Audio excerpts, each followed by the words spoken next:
Order.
Koyanaini, welcome to this big session coming up again.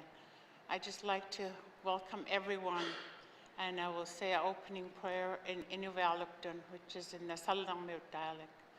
Koyanaktudin atanek, ilvid soanga vialuk gavet, maunga kaine gavet sivulip dingne sivuniokluta, Uvarut ilit kubluta teman naptak, itjus accepting. Ukuat atanak paid uvana iksivaya katigit, nunalapting nin sumanlika, uvana NWT nunanganin. Inuit nunanganin. Manilo inuit nuat katigit nunanganin. Damainin. Ilviro God kaitilaktigot anang nikunakuyakon, ukhaus accepting nik iluaton, ikayotik sainik ilapta nunalapta inutaita tamaita.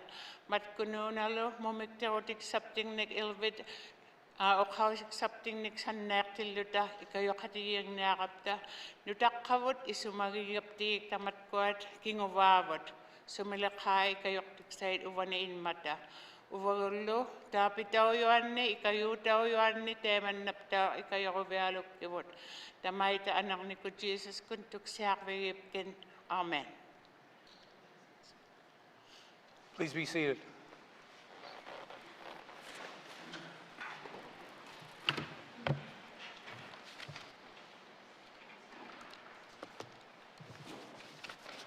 Colleagues, before we get going with my opening remarks, I'd like to thank Darcy J. Moses for the vest he made for me.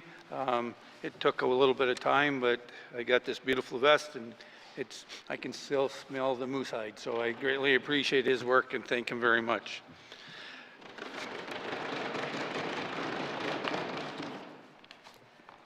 Today's speech is probably not what you want to hear, but it's going to happen anyway. Good afternoon. I'd like to thank the Denny Drummers for the opening song today.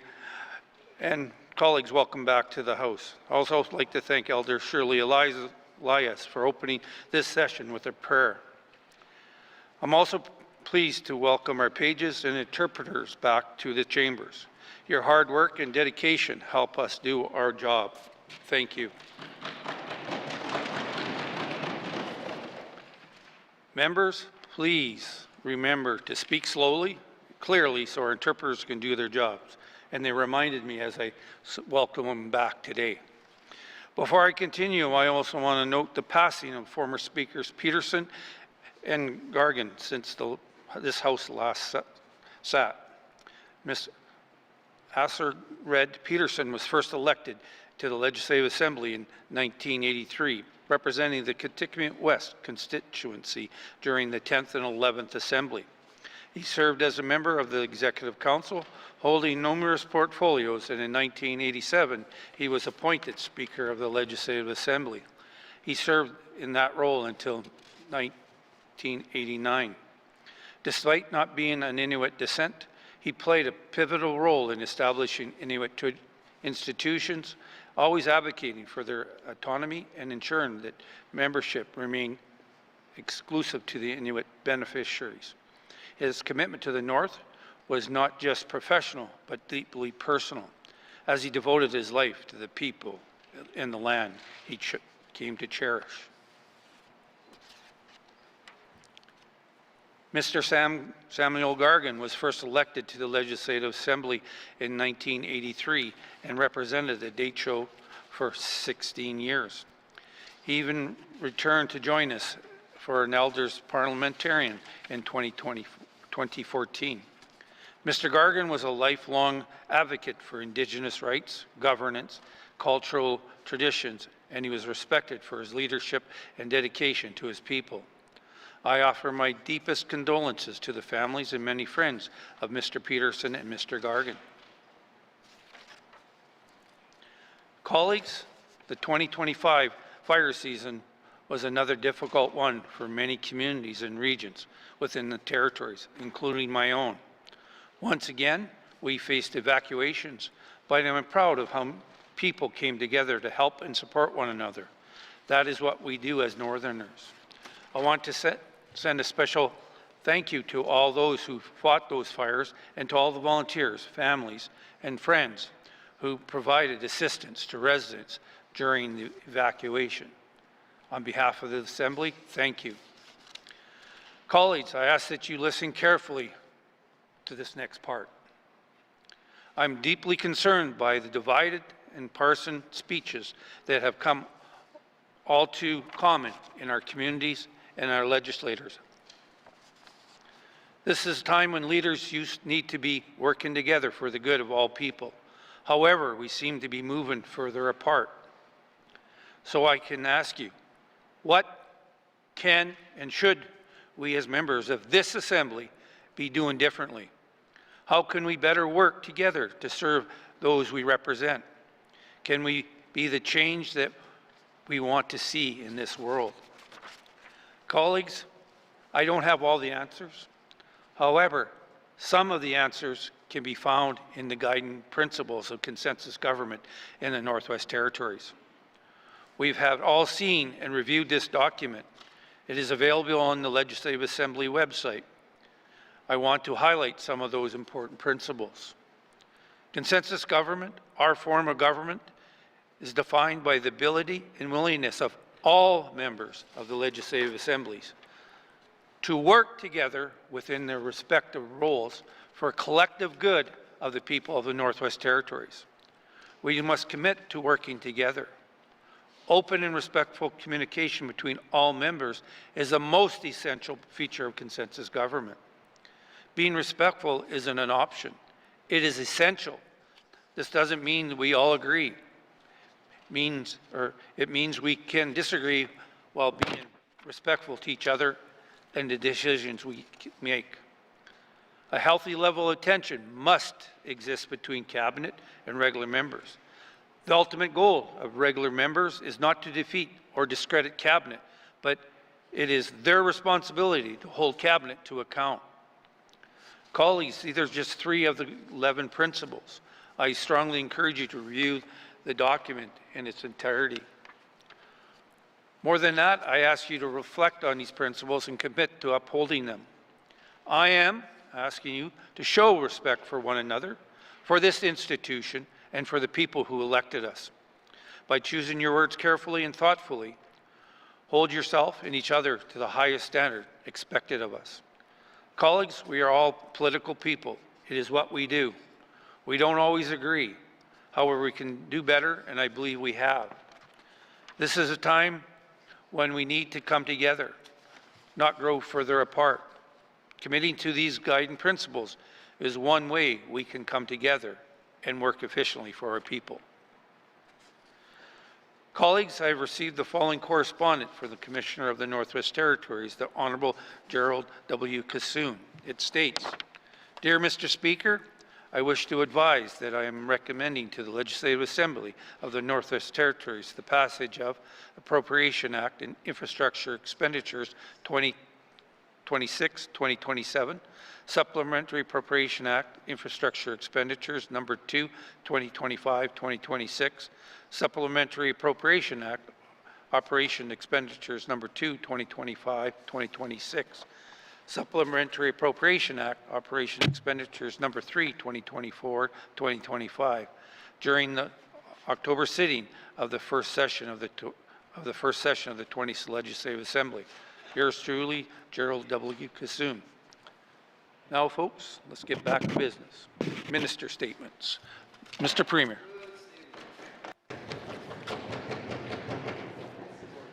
Mr. Speaker, as we come together for the fall sitting of the 20th Legislative Assembly, I want to welcome all members back to this House and thank the people of the Northwest Territories for their strength, generosity, and optimism about the future of our territory, even in the face of challenges. The work we do in this House reflects the people we serve. Northerners face adversity with determination and meet change with creativity. Whether it is returning home after evacuations, adapting to new realities in our communities and economy, or finding new ways to support one another, the spirit of the North continues to shine through. That same resilience and cooperation guide the work of this Legislative Assembly.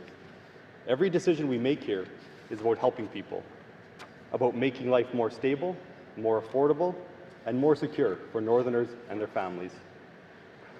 Since our last sitting, Northerners have once again shown what it means to stand together. From Fort Smith to Fort Providence, from Wattie to Jean Marie River, communities supported one another through another challenging wildfire season. While this year's season was shorter and less severe than 2023, it still tested our systems and our patience. I want to thank the firefighters, community emergency teams, and volunteers who worked tirelessly to keep people safe, as well as the residents who helped friends, families, and neighbors through evacuation and return. I also want to acknowledge the communities of Hay River, Yellowknife, and Betchico, which opened their doors to evacuees and emergency responders from across the territory. Their generosity and compassion reflect the true spirit of the North. This season, we also took important steps to put lessons from last year's emergency reviews into practice, improving coordination, communication, and preparedness so that every community is better supported when disaster strikes. Mr. Speaker, as we gather for this fall sitting, we do so at an important moment for the territory. We are halfway through our term in office, a time to reflect on how far we've come and to set our sights on the work still to be done.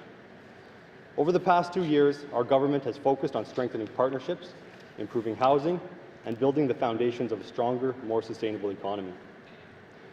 We have also been working to address the lasting effects of recent challenges, from the social and economic impacts of COVID to the disruption caused by wildfires, floods, and global economic shifts.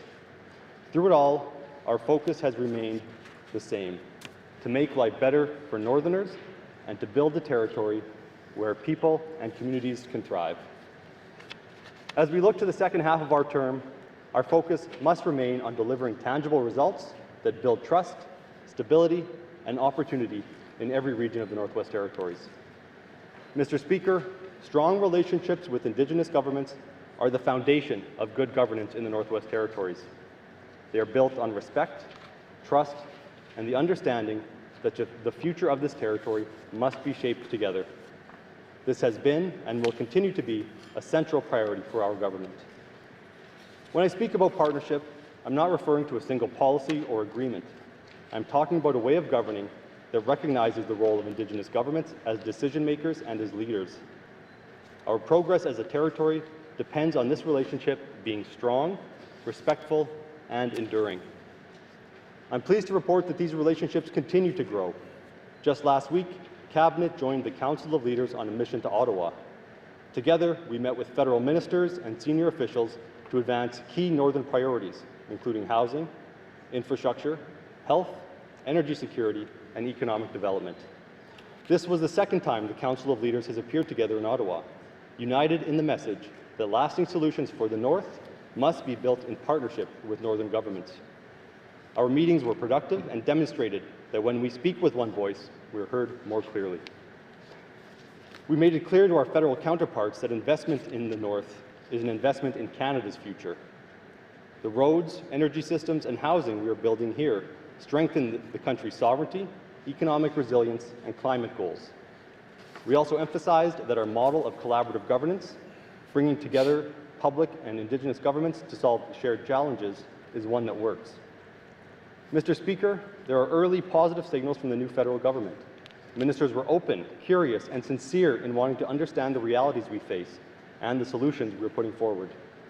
There's a growing recognition that northern issues are national issues, and that meaningful progress in the Northwest Territories depends on partnership with Indigenous governments, with the GNWT, and with Ottawa. Those conversations were encouraging, but now the focus must be on turning that momentum into action.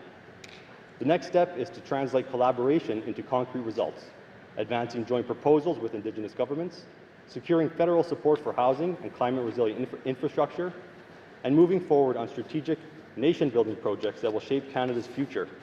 Projects like the Mackenzie Valley Highway, the Tulsan Hydro Expansion, and the Arctic Economic and Security Corridor. Mr. Speaker, I want to thank all the members of the Council of Leaders for their continued collaboration and leadership. The strength of the Council lies in the diversity of its voices and the unity of its purpose. We are showing that by working together, we can make meaningful progress on issues that matter most to Northerners. Our ongoing work with the Government of Canada will continue to focus on ensuring that the North remains a national priority.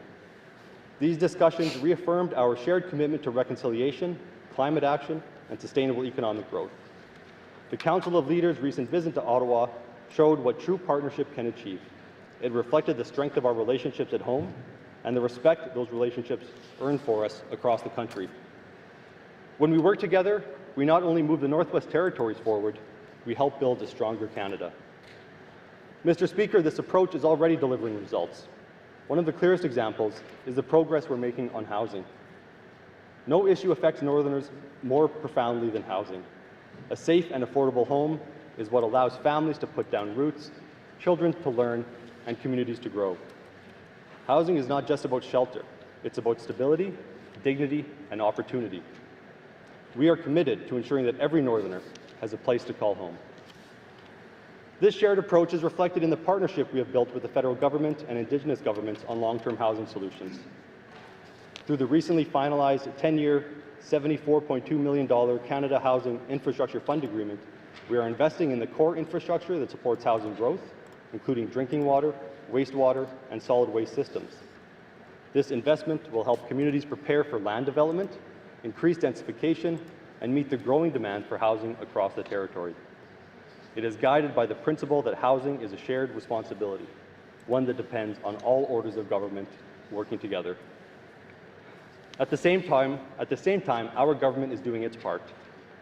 For the 2025-2026 fiscal year, we have approved a $116 million capital plan that includes funds carried forward from the previous year.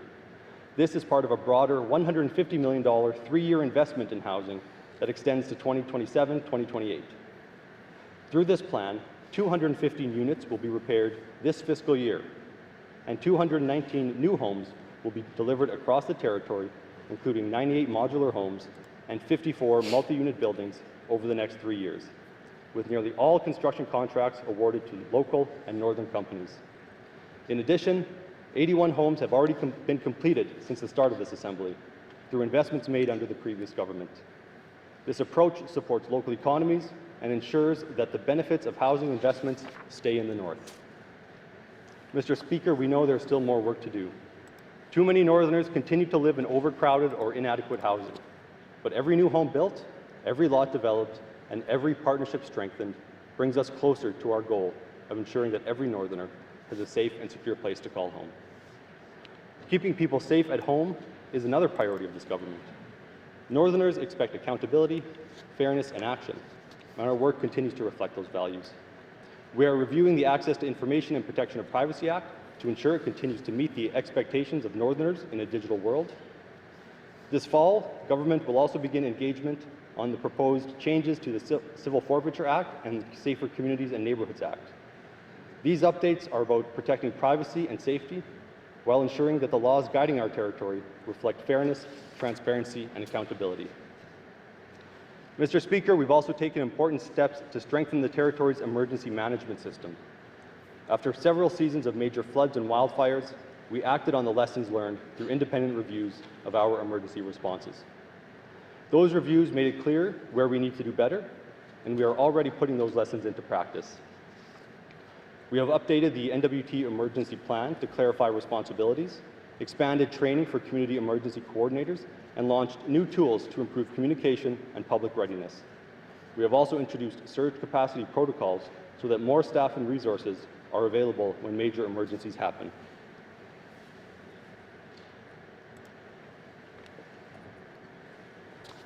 This work is being done in partnership with Indigenous and community governments, whose leadership on the front lines has been essential. Together, we are building an emergency management system that is more responsive, more resilient, and better prepared for the challenges ahead. But safety is about more than responding to emergencies. It's about prevention and community well-being. That is why we continue to support initiatives that promote healthy lifestyles, sport, and recreation across the territory. The Sport and Recreation Funding Framework is helping to create more opportunities for youth and families, while our 911 monitoring framework ensures that residents in every community can rely on timely and effective emergency response when it's needed most. Building stronger communities also means supporting the health and well-being of the people who live in them. Access to basic health care is essential to that well-being. It is one of the most important responsibilities we share as a government, and one of the areas where residents expect to see steady progress and accountability. This spring, we released the Public Administrators Work Plan, a roadmap to strengthen health and social services in the Northwest Territories. It sets a clear direction to improve access to care, stabilize the health workforce, increase accountability, and streamline how services are delivered. The goal is simple: to make our system more sustainable and responsive, so Northerners can get the care they need when and where they need it. We're also taking steps to better understand and improve the patient experience.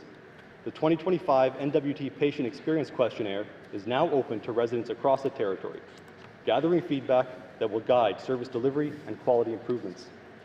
At the same time, public health initiatives like flu and COVID-19 vaccination clinics, a new HPV self-sampling pilot, and the relaunch of the We Need to Talk About This Stuff mental health awareness campaign are helping Northerners stay healthy and reduce stigma around wellness and recovery. In addition, Mr. Speaker, we are continuing to invest in health infrastructure and harm reduction. The Our Health Box initiative now provides anonymous access to health and harm reduction supplies in 4 communities, making these important resources easier to access for those who need them. Ongoing water testing and remediation work at Yellowknife schools ensures that students have safe drinking water, reflecting our commitment to transparency and public confidence. Taken together, these efforts are helping to build a health system that is responsive, community-driven, and grounded in trust. Every Northerner deserves quality care close to home, and our government remains committed to making that a reality. Mr. Speaker, supporting the well-being of Northerners also means investing in education and opportunity. Education is the foundation of empowerment. It gives Northerners the tools to shape their own futures and the strength to carry forward the languages, cultures, and traditions that define who we are. We continue to make meaningful progress in revitalizing Indigenous languages and strengthening the education system for future generations. The Department of Education, Culture and Employment has launched an Indigenous language instructor pilot to train and support new language teachers. We also recently hosted a gathering of regional Indigenous language coordinators and elders, bringing together language champions from across the territory to share knowledge and guide the new action plan for Indigenous languages that is now in development. Mr. Speaker, we remain firmly committed to ensuring that every Indigenous child can access the health, education, and social supports they need. We continue to advocate strongly for the full implementation of Jordan's Principle so that children receive the care and assistance they deserve without delay or dispute. Through partnerships like the Support Assistance Program, we are making classrooms more inclusive and more responsive to the needs of all students. Looking ahead, we know that the territory's workforce is changing. With mine closures on the horizon, we are working closely with Indigenous governments, industry, and training providers to help workers prepare for new opportunities. Our focus is on ensuring that Northerners have the skills to lead in the next generation of jobs in clean energy, critical minerals, housing construction, and community infrastructure. Mr. Speaker, education and training are about more than learning skills. They are about giving Northerners confidence in their future and the ability to build it here at home. That same sense of renewal and opportunity is at the heart of our work to strengthen the economy and build the foundation for future growth. Our economy is at a turning point, Mr. Speaker. As long-standing mines near the end of their life, we are focused on supporting workers and communities through the transition while preparing for a new era of opportunity in critical minerals, clean energy, and strategic infrastructure. This is a moment of transition, but also one of opportunity, a chance to build an economy that is more diverse, more resilient, and more sustainable for the future. We are working closely with Indigenous governments, industry partners, and communities to advance projects that promote responsible economic growth and to develop a coordinated approach to major infrastructure investments, from roads and energy systems to broadband and transportation corridors that will unlock the full potential of our regions. The past year has shown real progress. The 2025 barging season was completed successfully, ensuring essential supplies reached northern communities and project sites. Planning is now underway for the winter road resupply, applying lessons learned from previous years to improve safety, reliability, and cost efficiency. These are practical steps that support communities, businesses, and the projects that drive our economy. Mr. Speaker, our government continues to advocate strongly for federal investment in northern infrastructure. Projects like the Mackenzie Valley Highway, the Tulsan Hydro expansion, and the emerging Arctic Economic and Security Corridor are not only territorial priorities, they are national nation-building projects. They will connect communities, reduce the cost of living, strengthen Canada's sovereignty in the north, and create the foundation for long-term economic growth. We are also focused on ensuring that Northerners and northern businesses benefit directly from these investments. 90% of businesses in the Northwest Territories are small businesses, and they help sustain local economies by providing jobs, services, and support that strengthen our communities. by improving procurement processes, reducing regulatory red tape, and supporting local suppliers, we are helping them compete for opportunities to grow. At the same time, we continue to work with Indigenous governments and to advance the shared goal of greater Indigenous participation and ownership in major projects. The North is leading the way in showing how economic reconciliation can create opportunity, build trust, and deliver lasting benefits to communities. Mr. Speaker, this work, from critical minerals to clean energy to northern infrastructures, represents more than an economic plan. It's a vision for our future as a territory, a future built on partnership, innovation, and self-reliance. The North is ready to play its part in building the strong, secure, and sustainable Canada that we all want to see. As we enter the second half of this Assembly, I want to reaffirm this government's commitment to delivering real results for Northerners. These past 2 years have brought challenges and change, but also steady progress in areas that matter most: stronger communities, more housing, and better support for people across the territory. We will keep building homes, strengthening community infrastructure, and improving emergency management. We will keep working to ensure that every resident has access to quality health care, that our youth have opportunities to learn and grow, and that our economy remains strong and sustainable. And we will continue to work with Indigenous governments, community leaders, and regular members to move this work forward. Mr. Speaker, the past few years have reminded us that the challenges facing the Northwest Territories are complex and often unpredictable, but they have also shown the strength and determination of Northerners. Through difficult times, people have supported one another and governments have worked together to find practical solutions. That collaboration has made us stronger and better prepared for what lies ahead. Together, we have proven that when we listen to one another, when we respect one another, and when we act together, there is no challenge too great for the people of the Northwest Territories. Mr. Speaker, I want to thank all the members of this Assembly for their continued dedication to the people we serve, and to the public servants who work every day to deliver services, respond to emergencies, and support communities. And above all, I want to thank Northerners for their resilience, their compassion, and their belief in the territory. The work before us is not easy, but it matters. And it is work that we will continue to do with focus, cooperation, and care. Thank you, Mr. Speaker. Thank you, Mr. Premier. Minister statement. Mr. Premier. Thank you, Mr. Speaker. Mr. Speaker, I wish to advise members that the Honourable Member for Cam Lake, Minister of Education, Culture and Employment, will be absent from the House today as she is travelling back from the Forum of Ministers responsible for immigration in Toronto, Ontario. The Honourable Member for Tabacha, Minister of Justice, will be absent for today and tomorrow to virtually attend the Federal, Provincial, Territorial Ministers responsible for Justice and Public Safety meeting.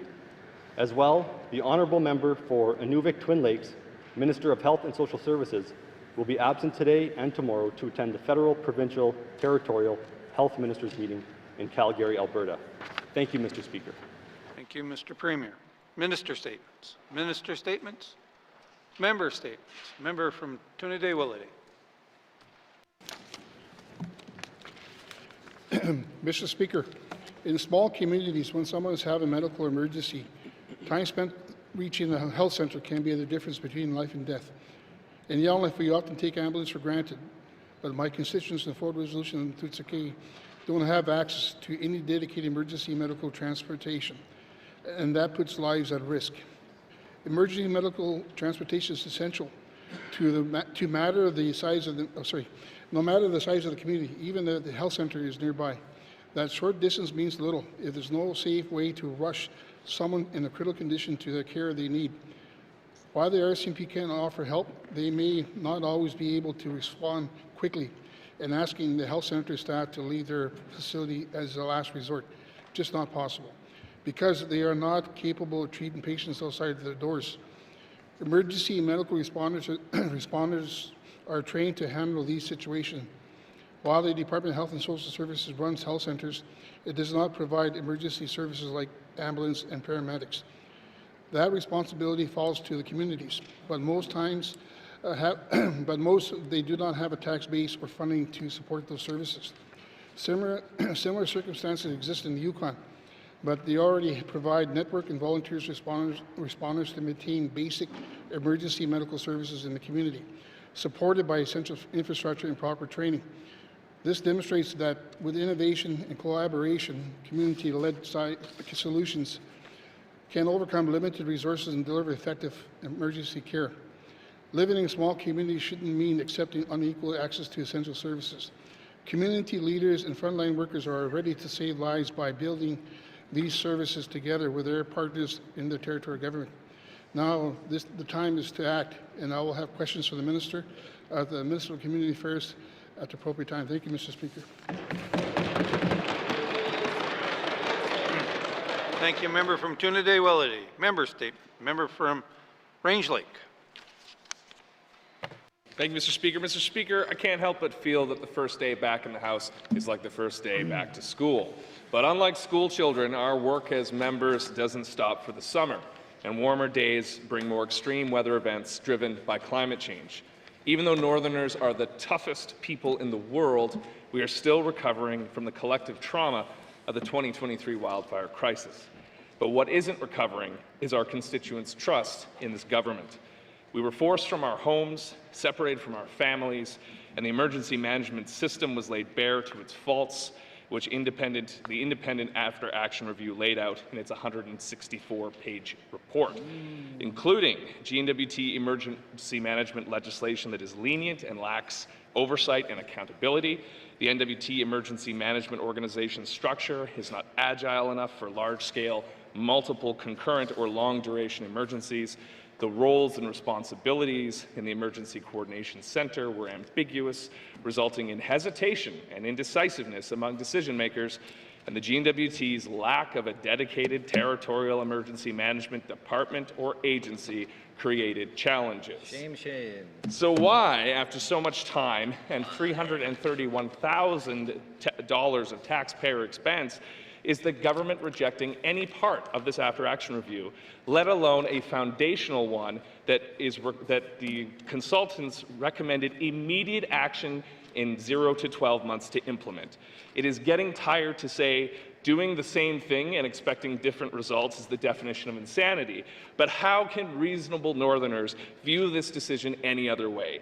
The emergency management system is not working the way Northerners want it to, Mr. Speaker. The criticisms from Fort Providence this year, including from a former minister of this House, should be enough evidence to warrant change. Hear, hear. Mr. Speaker, why has the government put a price on public safety that they say is too great to afford, without even looking at how they can make it work from reprioritizing existing resources? This rejection is nothing short than a lack of creativity, a lack of accountability, and a lack of care towards the most important function of any government, keeping Northerners safe. Hear, hear. Mr. Speaker, it couldn't be clearer that Northerners care about public safety, and later today I'll be asking the Premier why so many feel that he doesn't. Thank you, Hear, Mr. hear. Thank you, member from Range Lake. Member statement. Member from Yonge Centre. Thank you, Mr. Speaker. Similar to my colleague for Range Lake, I too wish to speak about the report. Transitional Solutions, Inc., also known as TSI, was awarded the after-action report, not because they were friends with somebody, Mr. Speaker, not because they were a northern company and demanded a sole source, Mr. Speaker. They were hired because they were the absolute experts in their field. Yes. Mr. Speaker, they are certainly way better than good. They are absolute experts in the areas of fire, master plan, industrial exercise facilitation, organizational review, community risk assessment, fire delivery services. Mr. Speaker, the list keeps going on, but what's key here is I've read their reviews and they're often defined as the gold standard of what they do, Mr. Speaker.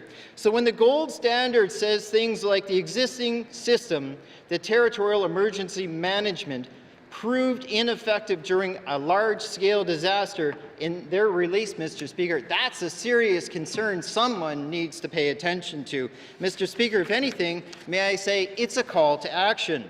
Mr. Speaker, the problem is I've talked to people on the ground, even this summer, experts in their field, and said it's not that people aren't trying hard. It's not that people aren't working hard. They need what's called ongoing leadership training and that relationship, just as the report was pointing out, Mr. Speaker.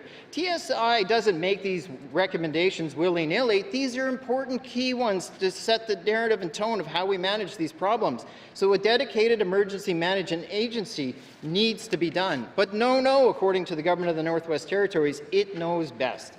It says our population is too small. We don't have the money. We don't have the problem. Mr. Speaker, look around. Fires are sooner, longer, laster. I'm going to quote Steve Austin. They're bigger, stronger, and faster, by goodness sake, Mr. Speaker.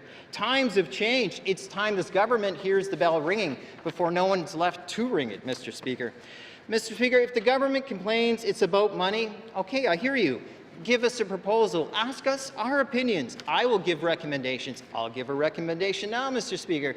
We have the low-hanging fruits of the $440,000 paid senior envoy position. I would say, as a recommendation, if I was asked, there's a spot to start to hire a director to manage these problems. Mr. Speaker, I will have questions for the Minister of MACA about the analysis that the government did to come up with this glaring gap of service we should have risen to the occasion on. Thank you, Mr. Speaker. Thank you, member from Yelnley Centre. Member statements. Member from Nunavut Lake. Thank you, Mr. Speaker. Mr. Speaker, I'm here for my annual report on the conditions of the Dempster Highway once again. Specifically, Mr. Speaker, the section from Wrangling River to Inuvik. I have received several calls, emails, texts from community leaders, from business owners, from residents in the region, as I know my colleague, the MLA from Mackenzie Delta, has as well, on the condition of that road, Mr. Speaker. Over the past few weeks, as is normal for this time of year, we've had a considerable amount of rain up there, and that section of the highway, Mr. Speaker, simply cannot handle that rain. It turns into mud, and it's almost undrivable. A little research, I spoke to some of the contractors in our region who have been working on that road for several years, some of them when that road was built back in the late 60s. And the issue being, Mr. Speaker, is that while there's maintenance happening on the road, they're simply out there grading mud. The section from Wrangling River to the border seems to hold up okay, and if you do some of that research, you'll note that that work over the past 10 years, that section has been resurfaced. So they've actually added some additional crush on there and built that road up to a standard where it can handle that, those seasonal rains. The section from Wrangling River to Inuvik, Mr. Speaker, has not. As you know, my community, the region, rely on that road for goods and services. Businesses rely on it to stock their shelves. Residents rely on it to access services to Inuvik. And it's such a critical piece of infrastructure for us, Mr. Speaker. I think, again, the only solution to this problem is, for once and for all, is to rather, when we do the maintenance, let's do it in June, not September. And let's look at resurfacing that highway, Mr. Speaker. Let's get out there and get that road brought up to a condition that once we do have the spring and fall rainy season, that road can actually handle that rain and be maintained and be safe for all the residents of the Inuvik region. Thank you, Mr. Speaker. Thank you, member from Nunavut Lake. Member statements. Member from Wolfley. Thank you, Mr. Speaker. Mr. Speaker, accessing services, especially for elders. Mr. Speaker, many elders in the Klitschko region continue to face serious barriers in accessing housing programs and services. In my role as MLA for Mofi, I have sent numerous emails and correspondence to Housing NWT advocating for my constituents, and the response is often the same. Elders are encouraged to contact the North Slave District Office here in Yelney. Mr. Speaker, many of our elders face mobility challenges and language barriers. Asking them to navigate automated phone systems or travel long distance to access programs and services is unrealistic, unfair, and inappropriate. This situation highlights a serious gap in housing and NWT service delivery. These systems are not designed with our elders in mind. Our elders deserve dignity, respect, and direct support found in our communities. Housing is in crisis across the NWT, Mr. Speaker, and the Klitschko region is no exception. There are currently approximately 140 people on the housing waitlist in my region alone. And we have families in Wati sleeping in the living room floor with young children due to no housing. Not only that, the application was denied due to income. Mr. Speaker, this is outrageous and unacceptable. People have to live and eat. Mr. Speaker, when housing outcomes are improved, so too are our social outcomes will improve. We know families are going to be stronger. Children will do better in school, and communities will thrive. With this in mind, Mr. Speaker, I urge Housing NWT to consider placing a housing position directly in one of the Cleacher communities from North Slave Housing Office in Yonge. This would ensure that services are delivered by someone who lives in the community, understands the culture, and speaks the language. It would allow for more effective and respectful communication with elders and residents, ensure that housing programs reach those who need them most. Thank you, Mr. Speaker. Thank you, member from Moultrie. Member statements. Member from Yonge North. Mr. Speaker, it has been a long wait to receive the after-action review of the 2023 wildfire season and the government's response. If I can paraphrase much of the response, it was, well, those are nice suggestions, but now we have to start a whole new consultation process with all the Indigenous leaders and set up multiple working groups before we can commit to holding ourselves accountable through new legislation or regulations. We just had a year and a half of extensive consultation with leaders and residents in all the affected communities, including confidential interviews with staff who worked on the front lines of the evacuation, or the evacuations, and this was led by independent experts who most northern residents would trust more than they trust politicians or civil servants to guide us in emergencies. The idea of starting all over again in closed-door consultations amongst political leaders feels like a delay tactic and a way to avoid establishing enforceable standards and accountability.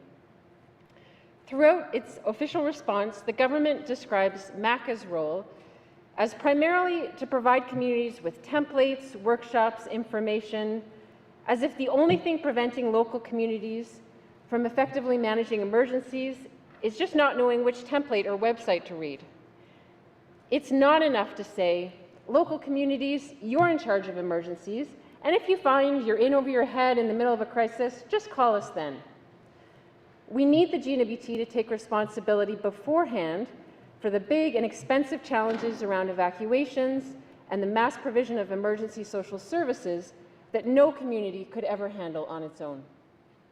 The GNWT needs to plan ahead how it will arrange, for example, a series of airlifts, or how a group of vulnerable people will be housed and cared for in a host community.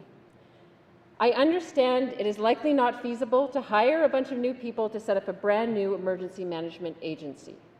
What is critically needed, though, is some kind of trusted, independent governance mechanism during emergencies, a chain of command that leads somewhere other than the MACA minister, to ensure that decisions are being made by trusted experts rather than a particular politician that happened to get the MACA file. We have to get serious now, Mr. Speaker, not after several more years of consultation, about setting higher standards and clear duties for decision makers rather than vague assurances. Thank you, Mr. Speaker. Thank you, member from Yonge South, or North, sorry, Yonge North. Member statements. Member from Frame Lake. Thank you, Mr. Speaker. Mr. Speaker, I think sometimes people wonder what MLAs are up to over the summer between sittings of the Assembly, and I noticed there was even a news story on this topic. So I wanted to take that opportunity to highlight some of the work that proceeded this summer in our standing committees. I think committee work does not get the credit it deserves for how important it is to moving the business of the Assembly forward. Committee work is integral to advancing important issues, holding our government to account for advancement of our priorities, and preparing legislation for adoption. For this reason, committee work has quickly become a strong focus of mine and some of my favorite work as an MLA. Our committees were certainly busy between our last sitting and now. Between May 20th and October 15th, 56 different committee meetings were held where a significant amount of work proceeded.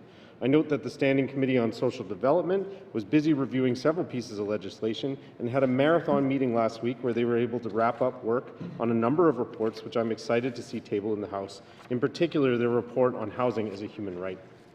The Standing Committee on Government Operations was particularly busy this summer considering 2 private members' bills, and that work continues along with our projects reviewing the Heritage Fund and governance of the Power Corp. The Standing Committee on Economic Development and Environment published its review of our regulatory framework in our last sitting, and I'm looking forward to reading the government response to that report in this sitting. Over the spring, this committee held briefings about clean energy, economic development strategy, and winter road caribou harvesting, to name a few key issues the committee is putting its lens on. Our Procedures and Privileges Committee held important discussions about electoral reform and rules of debate that guide our work in the Assembly. Our Public Accounts Committee, hot off the contentious subject of the Stanton P3 audit, held meetings to discuss the Auditor General's report on the protected and conserved areas in the Northwest Territories. So you can see, Mr. Speaker, it's been a busy summer for our standing committees. I wanted to take this opportunity to thank my colleagues for all their hard committee work, and also want to extend a heartfelt thank you to our committee staff, who are so integral to advancing this important work. Thank you, Mr. Speaker.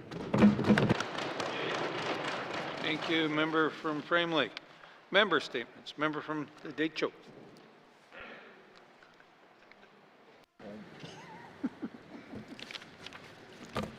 Merci, Mr. Speaker. Today I want to speak on behalf of residents of Fort Providence who were forced to evacuate their homes this past summer due to a wildfire threatening their community. This evacuation was not a short-term disruption. It lasted for almost 2 weeks. Due to the prolonged evacuation, individuals and families alike faced significant financial strain. Many had to pay out of pocket for fuel, food, lodging, and other essentials often far from home and without access to supports. Mr. Speaker, the GNWT's Emergency Evacuation Relief Program provides a one-time payment of $800 per adult and $400 per child, but this amount does not reflect the true cost of a prolonged evacuation. For many families, these funds were exhausted within days, and they didn't get them right. They didn't get the funds right away. The program does not account for extended hotel stays, multiple trips, or the cost of replacing lost food and supplies. Some evacuees had to relocate more than once, and others faced additional costs caring for elders, children, or pets. In some cases, families had to take unpaid time off work, adding to the financial pressure. The reality is that the cost of evacuation in the north is high. Communities like Fort Providence are remote, and options for affordable accommodation and transportation are limited. Evacuees had to travel long distance, pay premium rates for lodging, and rely on personal savings or credit to get through the evacuation period. The expenses incurred by evacuees were very simply survival costs. I am calling on the Minister of Finance to ensure that evacuees from Fort Providence are fully and fairly reimbursed. We need to ensure that reimbursement reflects the reality of northern evacuations, where distances are great, costs are high, and support systems are limited. Mr. Speaker, our residents did what they were asked to do. They evacuated for their safety and safety of others. Now they deserve to be supported, not just with words, but with meaningful financial assistance. I urge the Minister to work with the community to assess the true cost and provide additional reimbursement where needed. Merci, Mr. Speaker. I have questions for the Minister of Finance. Thank you. Member from the Decho. Member statements. Member from Mackenzie Delta.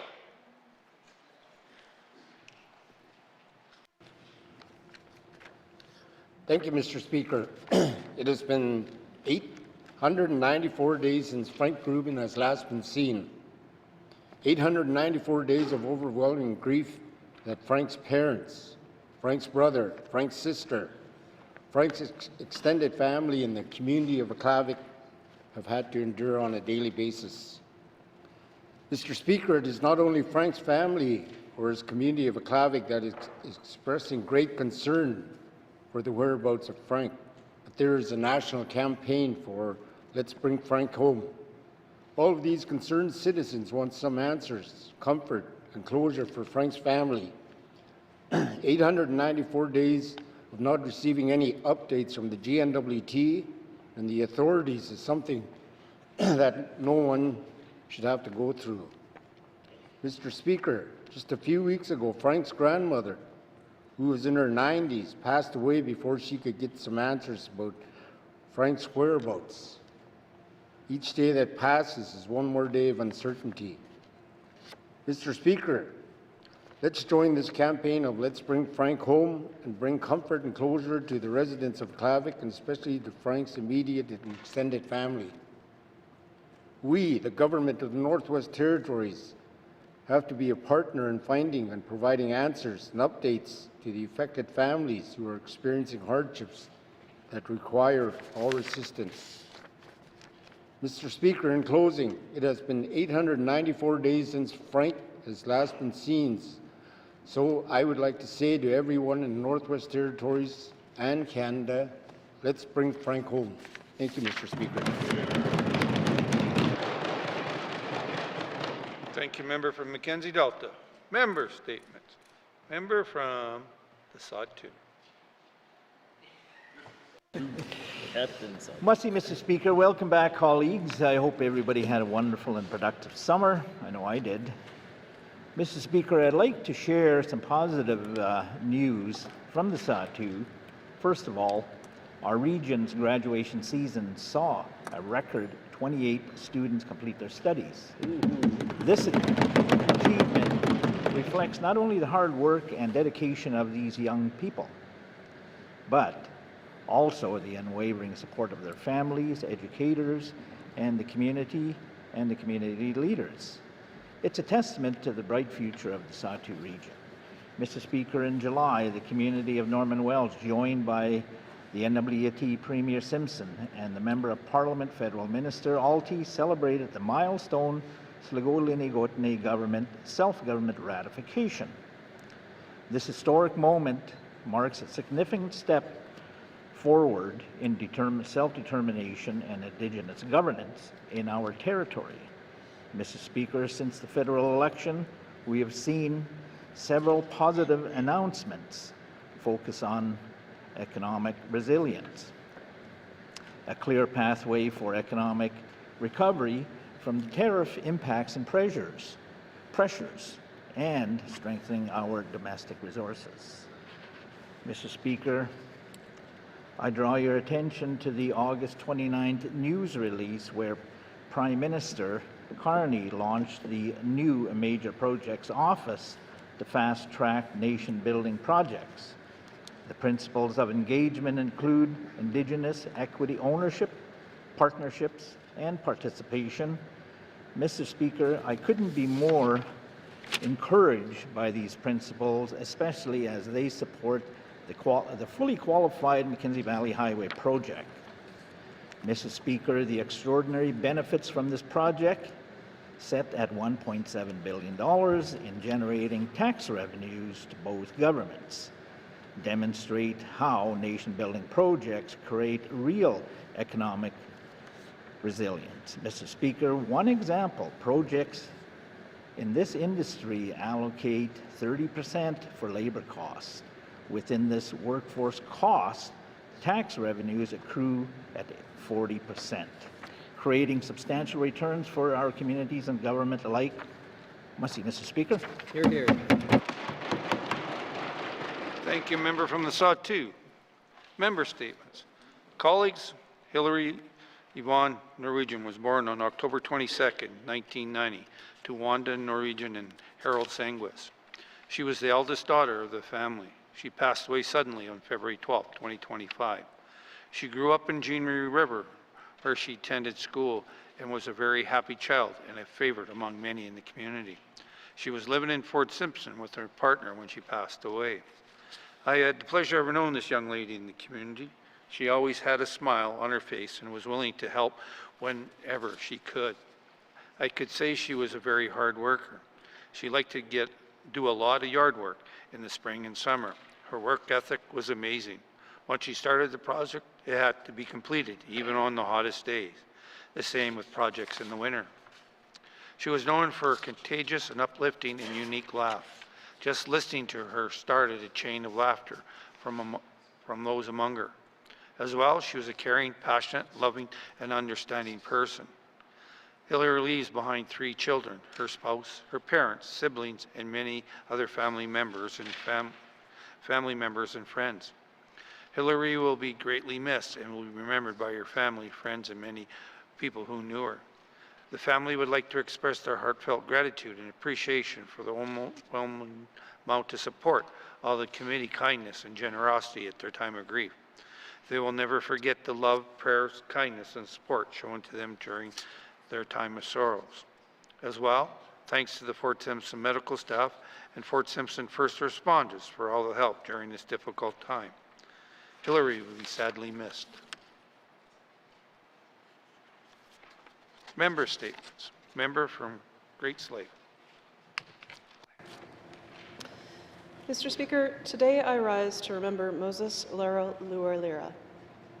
Moses was born in Entebbe, Uganda on December 31st, 1992, to the late John Kiambabe and Proscovia Nakamyima. He was a beloved brother to Sam and Job. Moses leaves behind his mother, extended family, and many friends. Moses' life was defined by faith, kindness, and service. He received his early education at Iganga Boys' School, Busoga College Murray for high school, and then pursued his passion for construction at Niagara College, Welland Campus in Ontario. Moses moved north to Yellowknife in 2023 to continue building his future. But what he built here was far greater than a career. He built community, friendship, and faith. Moses was deeply involved with the Holy Trinity Anglican Church and supporting youth in Yellowknife, and was always guiding, mentoring, and supporting young people. He believed in building not only structures, but also lives by offering wisdom, encouragement, and compassion. He had a true gift for listening and lifting others up, and many youth looked to him as a role model. Beyond his service, Moses carried a passion for philosophy, learning, and family life. He loved to discuss life's big questions and share thoughtful insights that made people stop and reflect. Family meant everything to him, whether by birth or community, and he never missed a chance to connect, support, or celebrate those he loved. His humility, compassion, and joyful presence enriched the lives of all who knew him. May Moses' soul rest in eternal peace.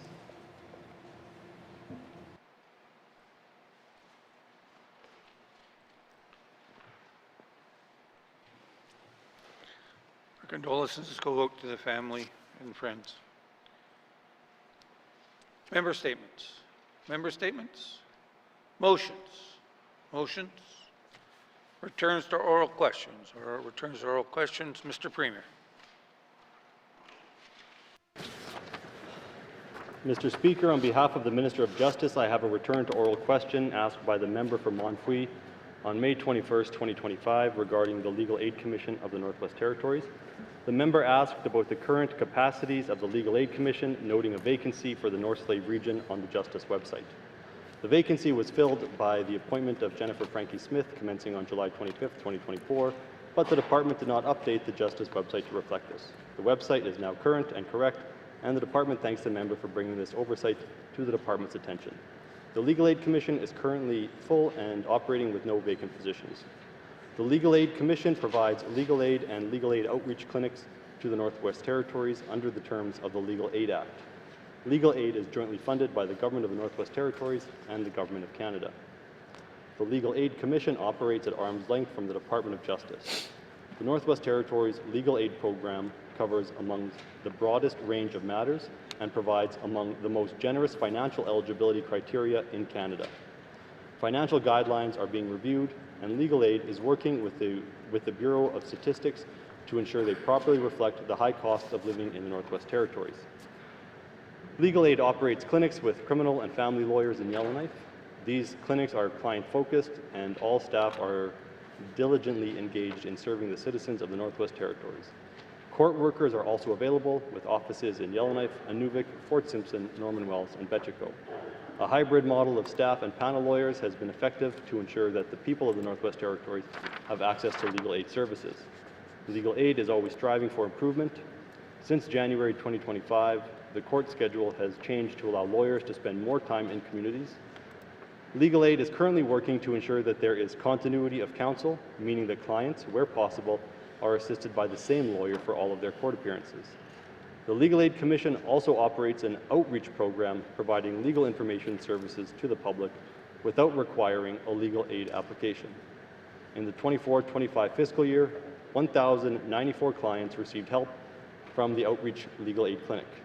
Demand for outreach services is consistently higher than what is possible to provide. Recruiting is a recurring issue, and a designated outreach lawyer was recently appointed.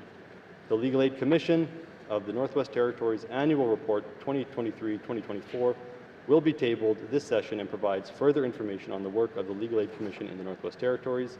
The Legal Aid Commission is always open to receive feedback on how it can best serve the residents of the Northwest Territories. Thank you, Mr. Speaker. Thank you, Mr. Premier. Returns to oral questions. Returns to oral questions. Recognition of visitors galleries. Recognition of visitors in the gallery. Member from the Mackenzie Delta. Thank you, Mr. Speaker. I'd like to recognize my niece, Maria Snowshoe. Maria is conducting her service learning placement for her capstone project here in the Legislative Assembly under my direction, and she'll be working with other staff members. Maria is in her final year of Indigenous Governments degree with the Yukon University. I'd like to welcome Maria to the Assembly.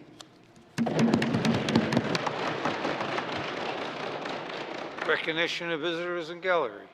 Member from Range Lake.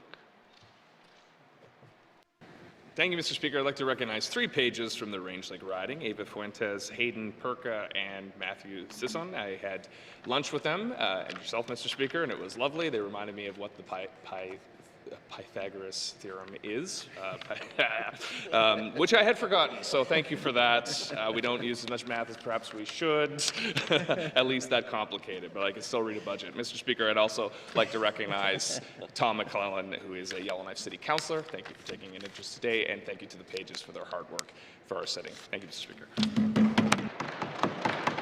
Thank you, member from Range Lake. Recognition of visitors in gallery. Member from Tuna-Day Willete.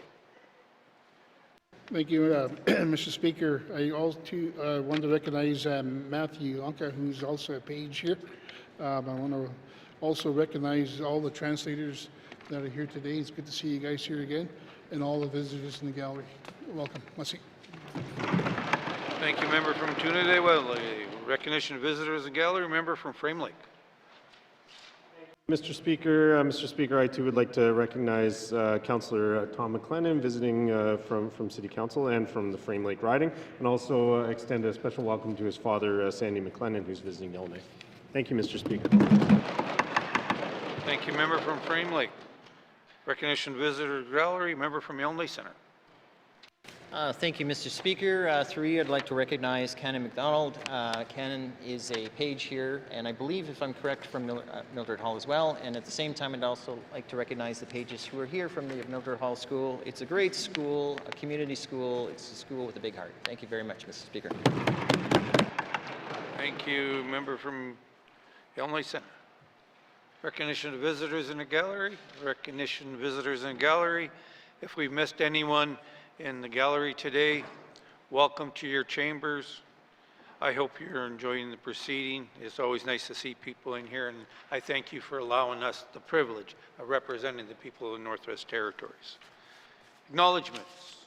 Acknowledgements. Oral questions. Oh, there we go. It's like we just got here. Member from Yellowknife North. Thank you, Mr. Speaker. My questions today will begin for the Minister of Municipal and Community Affairs. So the after-action review emphasized the need to put standards for training and emergency preparedness into legislation and to establish detailed regulations, whereas currently we don't have any regulations. To quote the review, regulations bring it to a concrete, actionable level, adding the clarity needed for partners to do their jobs. Provinces and territories with regulations have better compliance and enforcement of their act and demonstrated more effective emergency management plans. Now, the government in its response said it would consider maybe drafting new regulations, but that would be up to the new working groups. Can the minister explain why can't the government commit at least to developing new regulations with defined standards while consulting with partners on the details? Thank you, Mr. Speaker. Thank you, member from Yellowknife North. Minister of Municipal and Community Affairs. Thank you, Mr. Speaker. So I would first off say that we're not going to not do that. We are committed to, making regulations. However, we didn't want to put the cart before the horse. So updating the Emergency Management Act, updating the legislation, and then having to go back and fix it after an after-action review was completed, a third-party independent after-action review, would again just cause more confusion. So we're not saying we're not going to do this. We have to actually sit down and look exactly what we need to do. Most times this wouldn't include Indigenous governments. However, this government has committed to working with Indigenous governments to implement this as part of our review, and also put it into some of our, plans, some of our legislation, some of the work that we have to do. So the process is that it's not going to be done. We're starting to work on it now, and hopefully it'll all flush out over time here. Thank you, Mr. Speaker. Municipal and Community Affairs. Member from Yellowknife North. Thank you, Mr. Speaker. So the review, one of its specific recommendations is that we amend our legislation to describe how a territorial state of emergency interfaces with a state of local emergency, noting that the transfer of authority away from and back to the City of Yellowknife in 2023 was unclear to everyone involved, as well as which authority actually decides when to evacuate. So will the minister commit to changing our Emergency Management Act to make these unclear authorities actually clear to everyone? Thank you, Mr. Speaker. Yellowknife North. Minister of Municipal and Community Affairs. Thank you, Mr. Speaker. And I guess that's the good thing about this third-party independent action review, after-action review, is that it brought out all these things. It brought out the, some of the issues that we were having, including this one that was raised. Yes, we are looking at making these changes in the Emergency Management Act. This is all part of the after-action review. The whole point to this is clarifying our roles and responsibilities. I guess after that event in 2023, having been part of it, I understand the confusion and everything else that was there, and it definitely is a trying, difficult time. However, the role behind this is learning from it, and that's what this government is doing right now. Is we're following the after-action review, we're reviewing the Emergency Management Act, and we're going to implement our clearer roles even in the working with, like, the City of Yellowknife, for an example. So, thank you, Mr. Speaker. Municipal and Community Affairs. Final supplementary. Member from Yellowknife North. Thank you, Mr. Speaker. So I'm hearing from the minister that the government is going to move forward with the recommendations of the after-action review, yet the government's written response was that it would take these ideas into consideration as it consults with the new working groups, etc. Can the minister clarify, is the government going to wait to see what is the outcome of these discussions with working groups, or is the government committed now to actually implement these recommendations around new regulations and legislative change? Thank you, Mr. Speaker. Yellowknife North. Minister of Municipal and Community Affairs. Thank you, Mr. Speaker. So out of the 35 recommendations, there was one that we really didn't agree with. The rest of them were partially agreed. And part of this is not just that we weren't going to do this, it was the fact that we need to see what we need to do. We can't just update the Emergency Management Act, like I said earlier, and update all the legislation to find out that's not what we needed to do. In fact, going through the after-action review has obviously highlighted some of the things that we need to do in part of the process of updating the Emergency Management Act and the legislation and how we work with communities. So the after-action review isn't being ignored. It's being implemented in a way that's going to be working with everybody, the communities, the municipalities, the Indigenous governments, so that all the concerns are taken into place and we're able to encompass it in all our responses of the 35 recommendations. So Thank you, Mr. Speaker. Thank you, Minister. Minister of Municipal and Community Affairs. Oral questions. Member from Great Slave. Thank you, Mr. Speaker. I will join the MACA pile-on. Mr. Speaker, I am concerned that while the GNWT says they're learning from missteps and disasters and evacuations, we continue to see elders and folks with disabilities and those who support them struggle when they're displaced. Equity of support means that for some folks, we need to do more. So, Mr. Speaker, can the minister tell me what is the GNWT doing to improve how we provide compassionate support to elders and folks with disabilities before, during, and after emergencies, especially evacuations? Thank you, Mr. Speaker. From Great Slave, Minister of Municipal and Community Affairs. Thank you, Mr. Speaker. So the government has been working with communities to identify residents in the community that require extra assistance in case of an emergency. That being said, the government may not be fully involved at that time, especially if it's a local emergency. Even in that scenario, the government may still be involved locally in the fact of helping assist somebody out of an apartment building or whatever that may have been evacuated. So the process is updating. We're learning from the things that have happened. I will have to say, even this year, I've noticed a big change in how we are working with other departments within the government as part of the whole emergency management scene and dealing with elders, persons with disabilities, and people that require extra assistance. So the 2023 wildfire season and the after action review has opened a lot of eyes. We're working with NGOs to also get some assistance for people with disabilities, for whoever may need some extra assistance. So we're continually working on this, and as we go through the after action review and update everything, I'm hopeful and I'm pretty certain that a lot of these concerns will be addressed. Thank you, Mr. Speaker. Minister of Municipal and Community Affairs. Member from Great Slave. Thank you, Mr. Speaker. Mr. Speaker, this past year, we saw elders and folks with disabilities getting mutual aid support from community members and not the GNWT. However, I'm glad that the GNWT agrees that emergency social service plans are required at the community and NGO level, but not every elder or person with a disability is within those structures. So will standard operating procedures be developed and demoed with NWT communities, the regional and territorial EMOs, and the external jurisdictions to the south to prioritize folks with more complex needs and evacuations, including those with disabilities and our elders? Thank you, Mr. Speaker. Minister of Municipal and Community Affairs.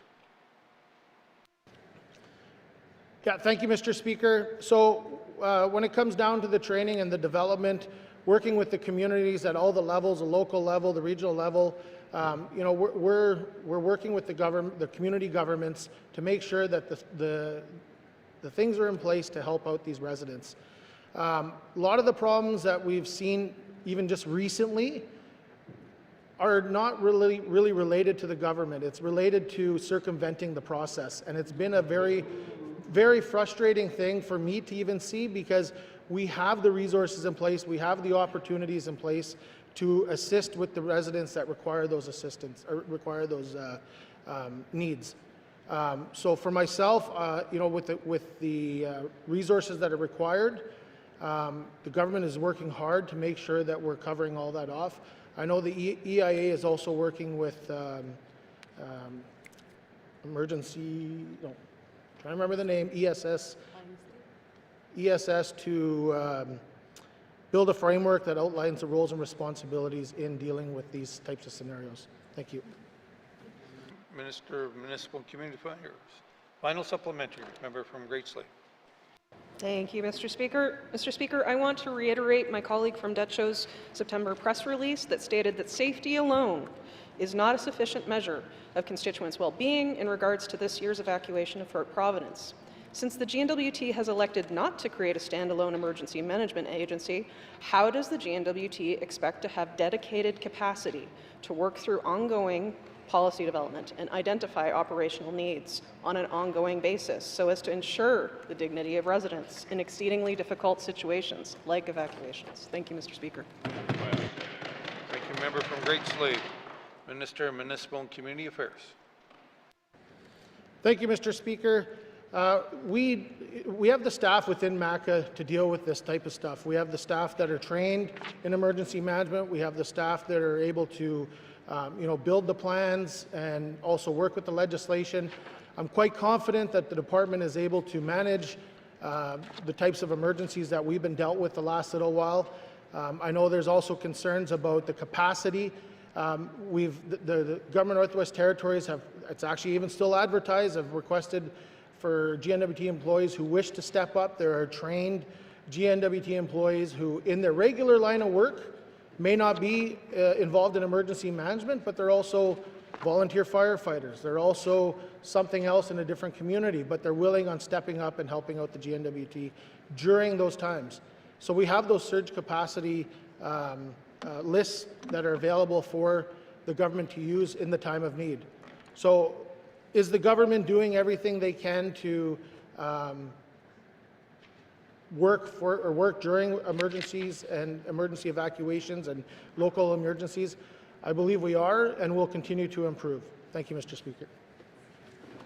On Community Affairs. Oral questions. Member from Range Lake. Thank you, Mr. Speaker. Mr. Speaker, every time the SPCA comes up in the context of funding and the services they provide for the community, I see an overwhelming tide of support from my constituents and from across the Northwest Territories. There's a news story just yesterday about dire funding straits for the SPCA. This is a matter that's been, I've risen in this House, I've risen on committee. It's certainly something that's of mind to Northerners. I'd like to ask the Premier, why the SPCA is not considered a critical service as it relates to funding NGOs, given the important work they do across the territory for all of our communities. Thank you. Thank you, member from Range Lake. Mr. Premier. Thank you, Mr. Speaker. I very much appreciate the work of the SPCA. I've had pets, most of my life, and when there's an emergency, I know that the trauma of being separated from your pet. So the work that they have done over the years is very important. What we are doing as a government is looking at the services that we provide, the services that we would have to provide if other service providers didn't do them. And so what we're focusing on now as we strengthen our relationship with the NGOs is those types of services. The services that if that NGO was to stop providing those services, such as a homeless shelter, the GNWT would have to pick up that slack and do that work. And so those are the areas that we are currently focusing on right now. Thank you. Member from Range Lake. Thank you, Mr. Speaker. Well, Mr. Speaker, this summer, Yellowknife's down to one vet, which means for pet owners, there's one vet in the Northwest Territories, apart from people who fly in to do work, largely brought in by the SPCA. There's some vets who work for ECC, I believe, who do wildlife work. So is the Premier offering to use our veterinary technical experts in the department to offshore this should the SPCA fold its doors because it can't pay the bills and they have no more funding to operate these essential services? Because I'm not hearing any other solutions. Thank you. Thank you, member from Range Lake. It's a second line of questioning. Can you come back to, I'll put you on the list. That was very much different than your original line of questioning. Thank you. Oral questions. Member from Yellowknife Centre. Thank you, Mr. Speaker. Mr. Speaker, I'll start off by saying I heard the Minister Maca's response to the question provided by the member for Great Slave, and I kind of wonder if the minister has had the opportunity to read the fullness of the report and recommendations, and I'll let him answer that. Because recommendation number 4 I have says very specifically, it says to create one dedicated emergency management agency for the NWT. So my question specifically ultimately boils down to is that what analysis did the Department of Municipal and Community Affairs do to create this decision to ignore the recommendation provided by TSI, who is the gold standard in this industry? Thank you. Thank you, member from Yellowknife Center. Sorry. Minister of Municipal and Community Affairs. Thank you, Mr. Speaker. So when it comes down to having it's our own department, essentially, for emergency management, we have the services available. We have the opportunity to do emergency management, operate emergencies under our current operating system. And what I would say is when I first ran for MLA, one of the things that I was saying through the whole thing is, you know, I believe in fine-tuning in what we have. I believe in fine-tuning on what we do, and this is exactly my point, is that we have the staff, we have the personnel, we have the ability, and we've also had to, you know, also hire essentially more staff with emergencies. You know, we have regional emergency management coordinators throughout the north right now. You know, it's do we want to have a standalone department? And we can hire a deputy minister, we could hire a assistant deputy minister, but the government felt that we can manage it within our, sorry, the department figured and we realized we can manage it how we operate right now. I believe that we can do it. You know, my background in emergency services, I may not be like TSI who contracts people in to come in and do these things like myself, but the reality is this can be done the way we operate now. And if we're all up on quotes, I'll steal a quote from a associate professor of the Disaster and Emergency Management of York University, said a standalone agency doesn't automatically solve all the issues. There's ways that could be helped by a stronger presence, for instance, of an independent territorial emergency management organization standalone as an agency, he said. So the reality is we can do this with the way we're doing it now, with the trained and educated staff that we have now. Thank you, Mr. Speaker. Thank you, Minister of Municipal and Community Affairs. Member from Yellowknife Center. Thank you, Mr. Speaker. Mr. Speaker, I didn't hear any analysis. I heard we did it internal, and if the minister wishes to cherry pick quotes, which is fine, I mean, it's the nature of the business, I would hope he'd also spend time on the CBC article where they had two experts say this is the direction this problem is going, Mr. Speaker. Mr. Speaker, I'd like to know how much a dedicated agency would cost, and I was kind of hoping the minister would have spent a little time in that 15-minute answer, or it felt like 15 minutes, to tell me how much it would cost, given the fact that the last major emergency cost this government over $330 million. Thank you. Thank you, member from Yellowknife Center. That could have been a written question, but I'll turn to the Minister of Municipal and Community Affairs. Thank you, Mr. Speaker. Yeah, it's nice for the member to bring out that article, because that's actually where that quote came from, so thank you. I also will add, the department has not specifically pulled out numbers on what it would cost to stand up a department for operating emergencies. However, we wouldn't know what that looks like. If people were around back in the 80s or early 90s, people would remember the Department of Public Safety, where Justice was under, Fire Marshal's office was under, and that's gone. We're now operating the way we operate. So typical government vicious cycle, build another department again that was already existing. So I don't know, we can find out. I'll ask the department to run some numbers and get back to the member. Thank you, Mr. Speaker. Thank you, Minister of Municipal and Community Affairs. Final supplementary, member from Yellowknife Center. Thank you, Mr. Speaker, and I appreciate the guidance you provide in the House. Mr. Speaker, that's the creativity I'm asking for, and that's where I was going with my third question, which is, you know, I'm concerned that analysis wasn't done. The minister confirmed it and said he would do it, so thank you for clarifying that. Mr. Speaker, my final question is built around the decision of no. So who did the department consult with to come up with this final determination? Did they speak to Indigenous governments? Did they speak to other type of territorial leadership? Did they talk to MLAs? Did they write committee for their opinion? I'm trying to find out, did they make this sole decision in isolation when they keep sitting around the table and saying, we're the best? No, you're the best. I want to know what independent advice they had that said, this is the best idea. Thank you. From Yellowknife Center. Minister of Municipal and Community Affairs.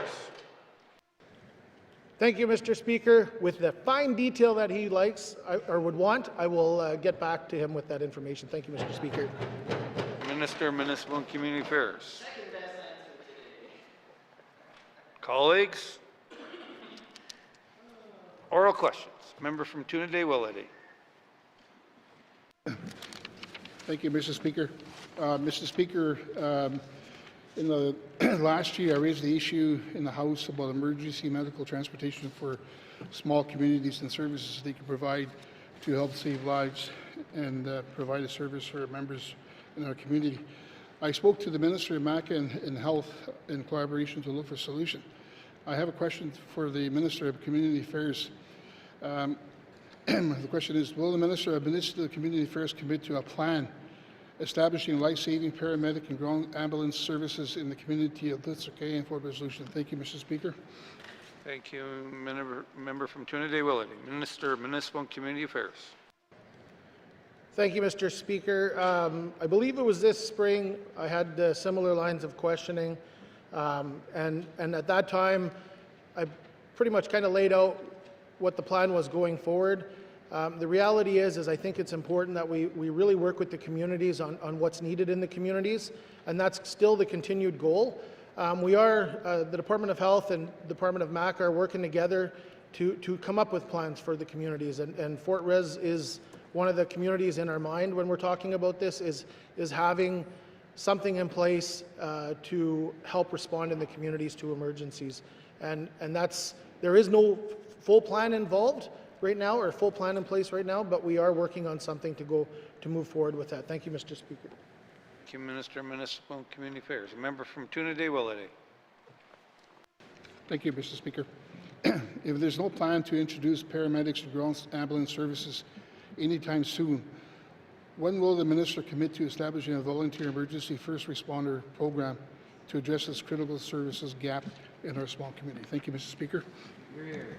Thank you, member from Tuna-Day Willity. Minister of Municipal and Community Affairs. Thank you, Mr. Speaker. Like any small community, volunteerism is very important, and I would hope that members of the community would step up, and I know there has been recently to establish their local fire department and maybe take on roles of responding to other emergencies. However, when it comes to talking about paramedics, that's a field detailed line of work that is similar to being a nurse or a doctor. That's a different type of qualifications, falls under Department of Health. But when it comes down to emergency response in the communities and first responders, we are looking at supporting them here in the near future, of hopefully having some established training in the communities, like even the simplest thing of basic first aid.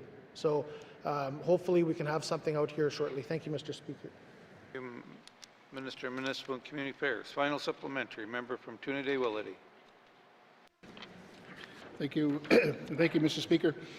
Is the Minister committed to working with community leaders as well as his cabinet colleagues in health and social services and justice to ensure that volunteers' EMR services can be community-driven initiative that is not tied up in the bureaucracy of the system? Thank you, Mr. Speaker. Tuna-Day Willity, Minister of Municipal and Community Affairs. Thank you, Mr. Speaker. I believe the goal is to support what the community is requiring or what the community's needs are. We're not going to slow anything down as the government. We're going to work and try to find a path forward in supporting communities when it comes down to emergencies. We have the ability in place to support these communities, and we'll continue to do that. Thank you, Mr. Speaker. Thank you, Minister of Municipal and Community Affairs. Oral questions. Member from the Date Show. Thank you, Mr. Speaker. My questions are for the Minister of Finance. What criteria does the Department of Finance use to determine the adequacy of financial support provided to evacuees under the Emergency Evacuation Relief Program? And has the department reviewed whether the current funding levels meet the actual cost incurred by Fort Providence evacuees? Thank you, Mr. Speaker. From the Date Show, Minister of Finance. Thank you, Mr. Speaker. Mr. Speaker, with respect to this program, this grew after the initial, well, the more recent evacuations that we had in 2022, and then in 2023, 2024, and initially there was no additional supports beyond those which are provided by the Department of Municipal and Community Affairs, which do include transportation to an accommodation facility, food and meals at the accommodation facility, some basic toiletries, and often support for the United Way, who will step in and provide additional supports through either NGOs locally or to municipalities. It was as communities were experiencing multiple evacuations that the Government of Northwest Territories decided to step in. And that's where the amounts that were determined. We looked and did some jurisdictional scans. Mr. Speaker, I can tell you we continue to be at the very top of the whole of the country in terms of what we provide to residents, which doesn't speak to the reality that evacuations are deeply difficult and can bring on financial costs. So with that, Mr. Speaker, we reviewed the program that we had back in 2024.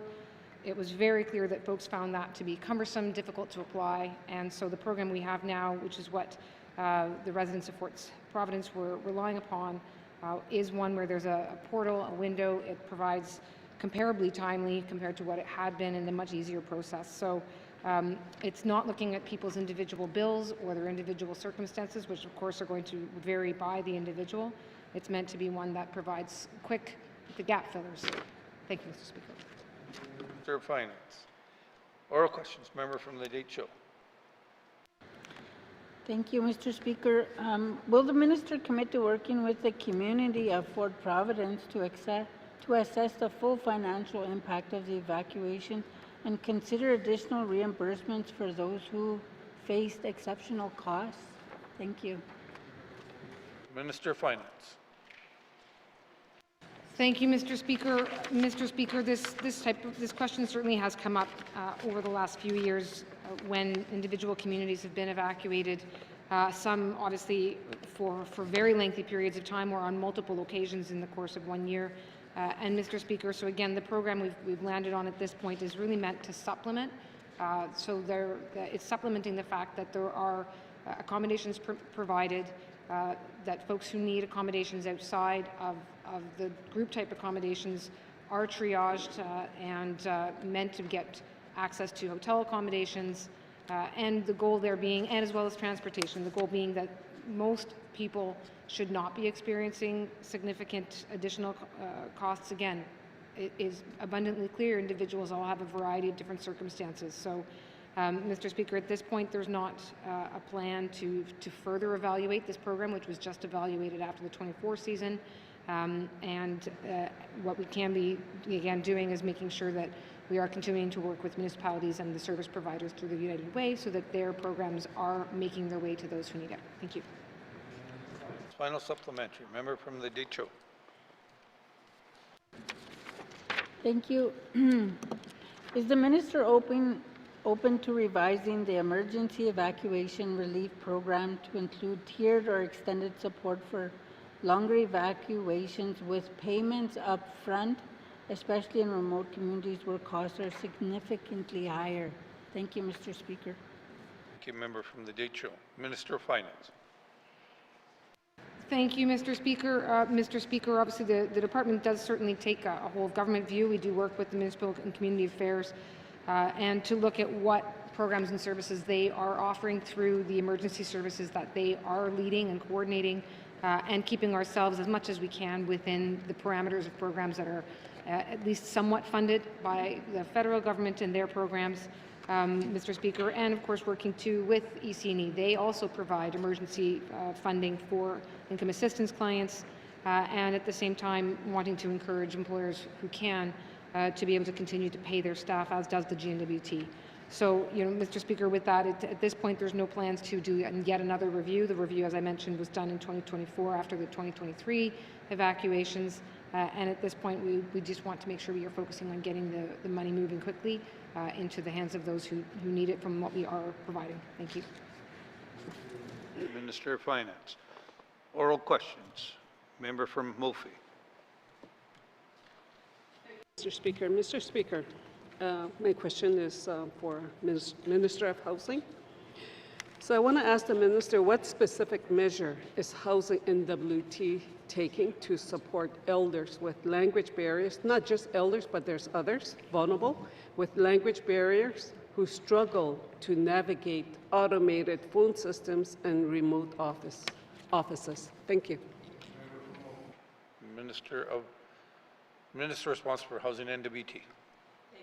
Speaker.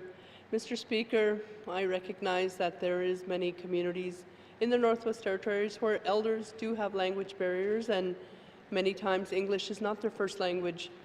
In terms of the Montfrey riding in the Clecho region, we do have 3 staff that regularly go into the riding and meet with constituents or tenants for Housing NWT, but they also provide a translator for that work as well. Thank you, Mr. Speaker.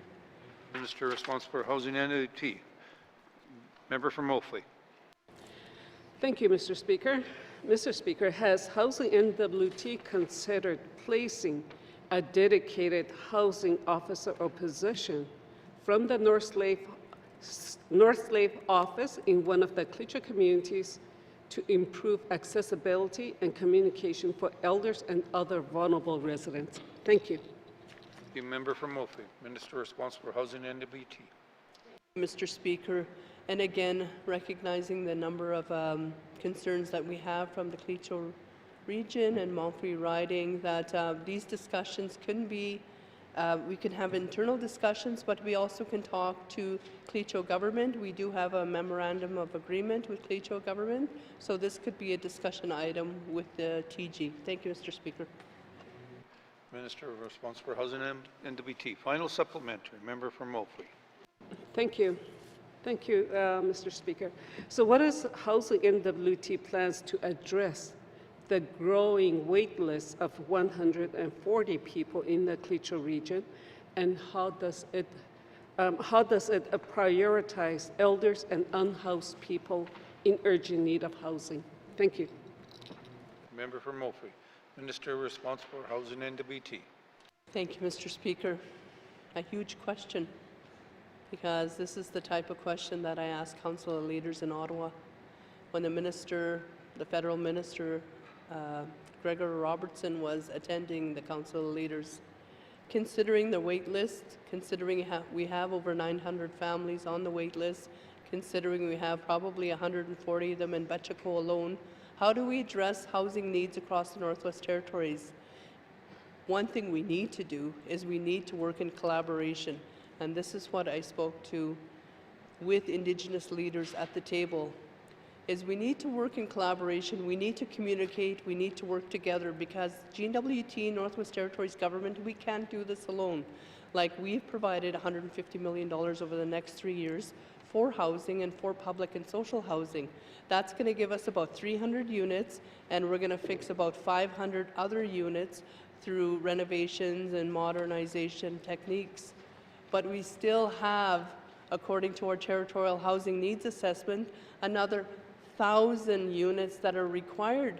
So the efforts of this assembly, plus the efforts of Indigenous governments, plus the efforts of the federal government, who recently announced Building Canada Homes, and with that Build Canada Homes, there was an announcement to include transitional and supportive housing, which is really critical, because we're finding as Housing NWT, many people are not ready to move into their own unit, but with a supportive living component, they can be successful. So that's what I'm hoping for every riding, for every region moving forward. Thank you, Mr. Speaker.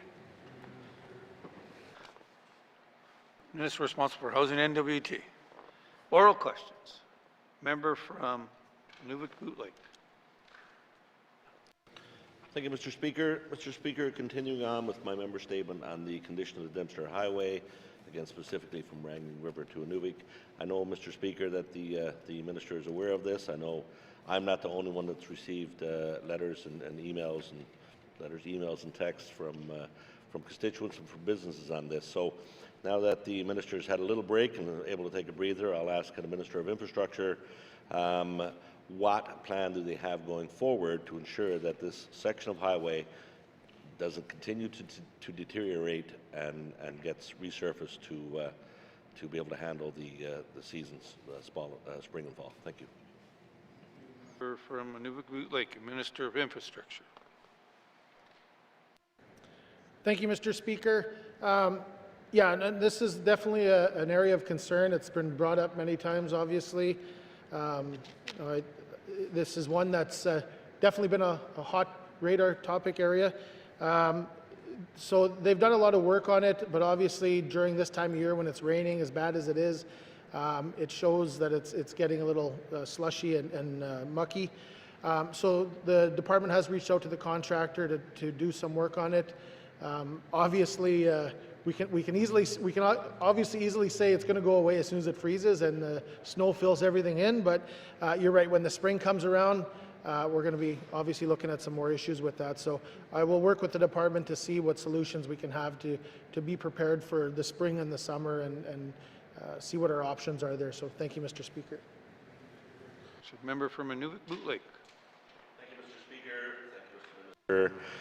Yes, and if you look at the sections that were redone on the Inuvik Highway, certainly some of the sections that were redone on the Dempster Highway to enable, again, resurfacing work that enabled that road to be able to withstand the rains that we get every spring and every fall, so we don't have those conditions, so we don't have transport trucks coming in there and almost sliding off the road, so we don't have this spine-rattling, shock-busting road that we get for that section coming into Inuvik that will create an hour and 15-minute drive. Now it's taking 2.5 hours for residents to get in there. So will the minister commit to looking at the work that's been done on those other sections to mirror that with this section coming into Inuvik from Wrangling River? Thank you, Mr. Speaker. Thank you. Member from Nunavut Lake, Minister of Infrastructure. Thank you, Mr. Speaker. So with that section there, I assume it's part of the issue is with the material going away, falling off the sides or whatever it may be, so it makes it all muddy this time of year. So I'll commit to working with the member and getting to the department to finding out how we can, what a solution is going forward to make sure that we, if we don't fix it right away or fix it initially, that we can build on it by putting layers of gravel on and fixing it over the next few whiles. So thank you, Mr. Speaker.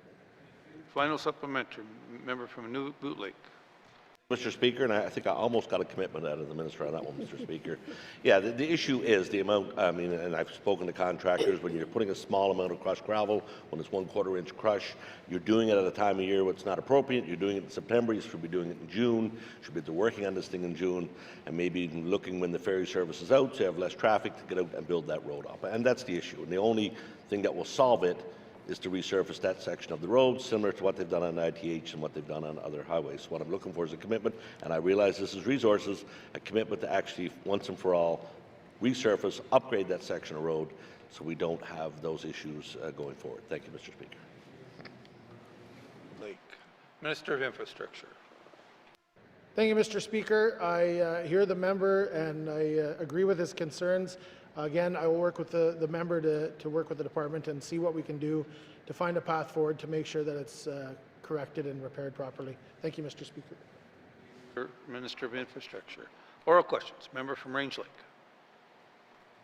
Thank you, Mr. Speaker. Mr. Speaker, last year, or this fiscal year, the SPCA was given $13,000 from the NGO Stabilization Fund, which is under the Office of the Premier. Can the Premier find a way to provide more funding to this vital organization, as if it ceases to function, we will have a big problem in a lot of communities, in particular small communities who don't have access to veterinary services. And this is an important and, I believe, a very critical service for communities. Thank you. Mr. Premier. Thank you, Mr. Speaker. As I said earlier, I definitely value the work of the SPCA. Not everything that happens in the territory is government supported, nor should it be. There are some things where the community people have to step up. I'm happy to make a donation. I'll commit to making a $500 donation to the SPCA here. I encourage other members to do it. There are some things that we as citizens of the territory need to come together to support. There's other things only government can really support. So while I'd like to be able to stand up here and say every NGO gets money because they all do valuable work, the fact is that we have a certain amount of funds, and we have to ensure that we're distributing those where they're going to make the largest impact to the people of the territory. So the SPCA, again, a wonderful organization. I value the work that they do. The government values the work that they do. but the government of the Northwest Territories can't be everything to everybody all the time. Thank you, Mr. Speaker. Premier, member from Range Lake. Thank you to the Premier for the donation. I donated earlier today, and I would challenge every member of this House to provide a contribution as well. But it shouldn't be up to the members of this House or the members of the Northwest Territory or the citizens of the Northwest Territories to fund veterinary care in small communities and regional centres, places where the SPCA spends a lot of their resources doing spay and neuter program, emergency medical care, all those kind of things. Why are those not considered critical territorial services? Because if we don't, I mean, if the Premier knows about stray dogs in a community, he knows they can be a danger to public safety. And if we're not spaying and neutering dogs, that's the kind of thing that happens. So can the Premier explain to me, because I don't understand, why this is not considered a critical service when it directly relates to public safety and the welfare of communities? Thank you. Range Lake, Mr. Premier. Thank you, Mr. Speaker, and I think I explained earlier what we're talking about when we talk about critical services. However, I do take the member's points. You know, from time to time you hear about the impact of stray dogs in communities. It comes and goes. Sometimes it's worse than others. But what I'll do is I will have a conversation with the Minister of MACO, have a conversation with the department, and see what type of work is happening in this area and what types of supports you know, are possible, if any. Thank you, Mr. Speaker. Final supplementary, member from Range Lake. Thank you, Mr. Speaker. Will the Premier transmit that to the SPCA as well, that commitment's been made, that work will be ongoing, and the SPCA will be involved in those discussions so they are not left waiting to see where this work is going? And thank you for the commitment. I think that's progress, but I think the SPCA needs to be a partner for this discussion, just as they were during the evacuation. They were a partner back then. They can be a partner today. Thank you. Mr. Premier. Thank you, Mr. Speaker. So I committed to work with the Minister of MACA, have conversations with them, talk to EIA about what is possible, and so I will ensure that I do that. If it moves beyond that, I'm happy to work with the SPCA as well. Thank you. Oral questions. Member from Yellowknife North. Thank you, Mr. Speaker, and I'll be continuing on with more questions for the Minister of Municipal and Community Affairs. So in its response, rejecting the recommendation to set up a dedicated standalone emergency management agency, the government has claimed that the current structure is very strong because it operates independently from day-to-day departmental bureaucracy, it's shielded from political interference, and it facilitates timely decisions based on the best available information. And yet, the After Action Review actually found that the current structure has led to political interference and delays in decision-making, confusion about responsibilities, lack of clarity about objectives, and resource constraints. So my question, if the GWT will not consider setting up a standalone emergency management agency, does the minister have concerns about the current reporting structure where the incident command system reports ultimately to the MACA minister, since this can create danger of political interference or delays? Thank you, Mr. Speaker. Yellowknife North, Minister of Municipal and Community Affairs. Thank you, Mr. Speaker. Just to be clear, so the After Action Review brought out the issues that happened during that time. From that time forward, the government has taken steps to correct some of those and had been working since that time. The After Action Review brought out a lot of the concerns that even I had. So to say that that's happening right now is not exactly correct. So some of the things that have been brought out may have been corrected before this After Action Review has been released, some of which is what the member is speaking about right now. So the EMO organizations throughout the Northwest Territories use an ICS system, so the Incident Command System. That does not report to the minister. What this structure does, it allows all your trained personnel to get together to make educated and you know, responses for that type of emergency, because every emergency is different. What happens then is the recommendation may be put forward to the minister for something like a territorial state of emergency. So it's only a recommendation that ultimately goes to the minister. Decisions are made by trained personnel using the ICS system. So, and this is a common system throughout Canada. So there, you know, in the past where there may have been some political interference, that happening now is highly unlikely due to the amount of training that we've been doing. ICS training has been done at every level of the government, including us as bureaucrats. So thank you, Mr. Speaker. Affairs, member from Yellowknife North. Thank you, Mr. Speaker. So it sounds, though, that the minister is saying that recommendations are being made by the Incident Command, but decisions are ultimately made by the minister. Has the minister already examined, or perhaps changes have already been made that he can explain, but how the lines of command during a state of emergency can be shortened and restructured to be more independent of the minister's office? Thank you, Mr. Speaker. Member from Yellowknife North, Minister of Municipal and Community Affairs. Thank you, Mr. Speaker. The current structure already separates from the political side. The decisions are all made within the ICS system. And when it comes down to a minister making a decision, it's through the legislation on what type of decision that may be. So it's not, sometimes it's signing off on an emergency evacuation order that the local state of emergency that has been declared. So it's not the minister making the decision, it's following the recommendations of the trained staff. So basically the minister's role is limited to making statutory declarations if a local state of emergency or something like that has been made. The minister is not responsible for making decisions for the evacuation or for the emergency. Thank you, Mr. Speaker. Minister of Municipal and Community Affairs. Final supplementary, member from Yellowknife North. Thank you, Mr. Speaker. So has the minister or the department done an analysis of what differences exist, if any, between the NBC system and standalone emergency management agencies elsewhere? And if there are differences in roles or gaps that can be found, how we might be able to change or rearrange or reassign current people that we have working within our system to make it more similar to the functions of standalone emergency management agencies elsewhere. Thank you, Mr. Speaker. From Yellowknife North, Minister of Municipal and Community Affairs. Thank you, Mr. Speaker.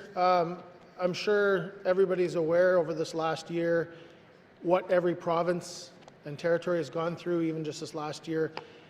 You know, and a lot of the problems that have been happening down south are similar to what we've been dealing with. So we really have to look at what we're doing with a Canadian with a standard, not with what other departments or what other agencies are doing, because it may not work up here. So every emergency is different. Every situation is different. That's why we follow the incident command system, which is a standard. And it's important to follow that standard so that we are similar, operating-wise, to the other provinces and territories. Every emergency is going to be different, and how we operate during those emergencies all relates to the people that are trained in those positions to make those difficult decisions. Thank you, Mr. Speaker. To Minister of Municipal and Community Affairs. Oral questions. Member from Mophly. Thank you, Minister. This is for Housing, Minister.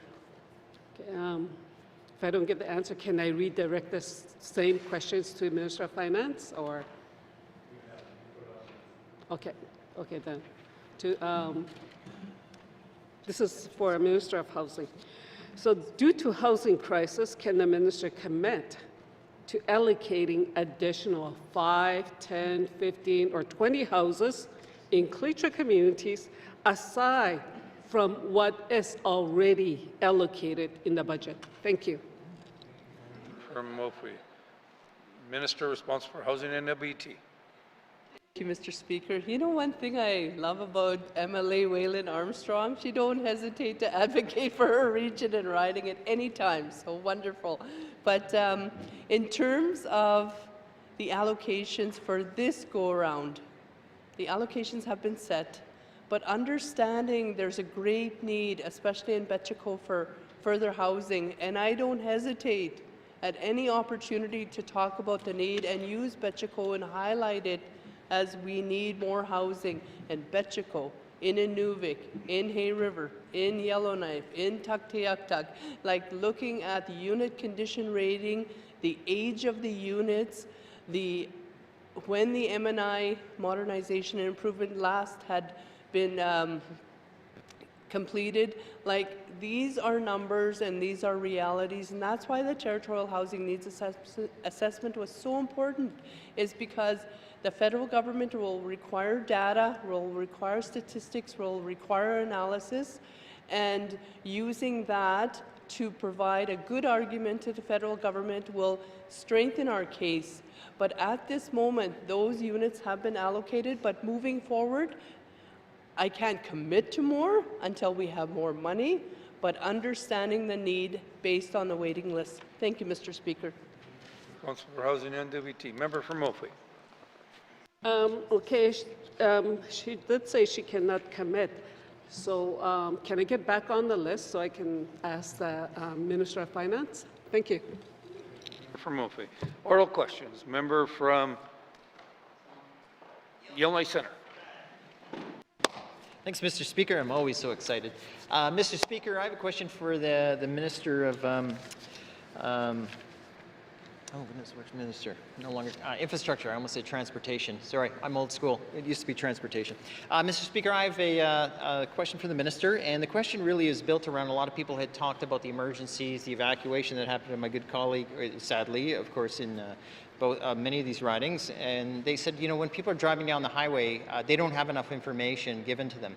And the question was posed to me is, why isn't the government starting to look, do some analysis and look and put these giant billboards, that electronic billboards that you see in southern jurisdictions, and given the value of Starlink and the opportunity it can happen, we can update highway conditions almost in real time so people aren't caught off guard or driving down without the gas and going, oh goodness, I can't panic. So Mr. Speaker, my question is really built around that, is would the minister be willing to look at perhaps doing some analysis on that challenge so we can help protect our northerners as they travel along the highway? Thank you.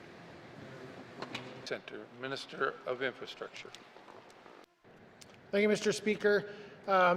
So this summer was obviously another difficult time with the the fires and the smoke and the fog. It did cause some issues on our highways with visibility, and I hear the member. Same concerns I had through this. I've talked to the department, and this is something that we're going to look at. You know, so any recommendations on how we can improve our emergency emergency situations like this, I'd be happy to hear them. So yeah, we are looking at how we can improve this. I know Drive NT has been one avenue that's been used, and they're trying to obviously stay on top of it, but it's not always easy. So yes, we are something we're going to look at for this with infrastructure. Thank you, Mr. Speaker. Infrastructure. Member from Yellowknife Centre. Thank you, Mr. Speaker. I gave a recommendation. He's giving me a recommendation. I'll give him one back, Mr. Speaker. My first question is about could we do some analysis around that, Mr. Speaker? So not to repeat it, but Mr. Speaker, he did say drive NT. It only works if you're in cell phone range, and you're not allowed to use your cell phone when you're driving, just for the record. So that said, it's real-time information, Mr. Speaker. So the question just clearly stated once again is, would the minister be willing to do this type of analysis that we could have these big billboard systems so we can do real-time updates if conditions are changing? We can make sure people know right as soon as possible. Thank you. Member from Yellowknife Centre. Minister of Infrastructure. Thank you, Mr. Speaker. Sorry, I check Drive NT and road conditions before I leave my house. Sorry. One thing I will say.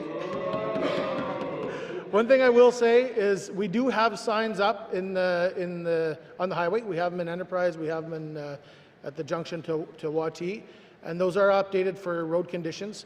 However, I will take that from the member, the recommendation from the member, and we'll look at what we can do to improve that. Thank you, Mr. Speaker. Minister of Infrastructure. Final supplementary. Member from Yellowknife Centre. Thank you, Mr. Speaker. Implying I don't check Drive NWT almost hurt my feelings. Not to the point of a point of order, but it kind of hurt a little bit. Yeah, thank you, Mr. Speaker. Would the minister be willing to commit to having some type of update to the House before we start the February session? Because capital projects just don't happen overnight, respectfully, but it would be a good update to give people the following into the next session we head towards, the February, March. Could you do that? Thank you. Member from Illinois Centre, Minister of Infrastructure. Thank you, Mr. Speaker. Yes, I'll commit to having something to the House or for the members here before the next session. Thank you. Member, oral questions. Member from the Sawtooth. Thank you, Mr. Speaker. My question today is to the Minister of Infrastructure. Based on some of our previous correspondence going back and forth on the barging season, will the Minister provide an update on the progress that we've decided to submit a town hall session in Norman Wells and other Sawtooth communities? Thank you, Mr. Speaker. Member from the Sawtooth, Minister of Infrastructure. Thank you, Mr. Speaker. Yes, so I know we've been trying to get into the Sawtooth, and I committed to going to the Sawtooth. We have plans, I believe, in the new year to try to go there because I think we'd like to get up there and not only go and meet about the barging season, but also see the winter road and see how it is. So I am committed to meeting with the residents of the Sawtooth for the barging and anything else that we need to talk about. Thank you, Mr. Speaker. Infrastructure. Member from Sawtooth. Thank you, Mr. Speaker, and thanks to the Minister for that reply here. Moving ahead here in preparation for that trip there, we need a contract so the road can be built so we can drive on it. So will the Minister follow up on the requests put forward some weeks back by the local contractors? And I understand Cabinet approval was given, so now we just need to conclude and wrap up the negotiated contracts for the winter road construction. Thank you, Mr. Speaker. Thank you, member. You got lucky with that last little bit of the question because you were going different direction there. So, Minister of Infrastructure. Thank you, Mr. Speaker. Yeah, so I don't know if it's right to be talking about contracts in here, but I will follow up with the member and we'll have some discussions on what needs to be done there. Thank you, Mr. Speaker. Sure. Final supplementary, member from the Sawtooth. Speaker, I believe the contractors are listening, so I think they take that really seriously. My question, if the minister would send me an email so I can forward it on to the contractors that are waiting. Thank you. Minister of Infrastructure.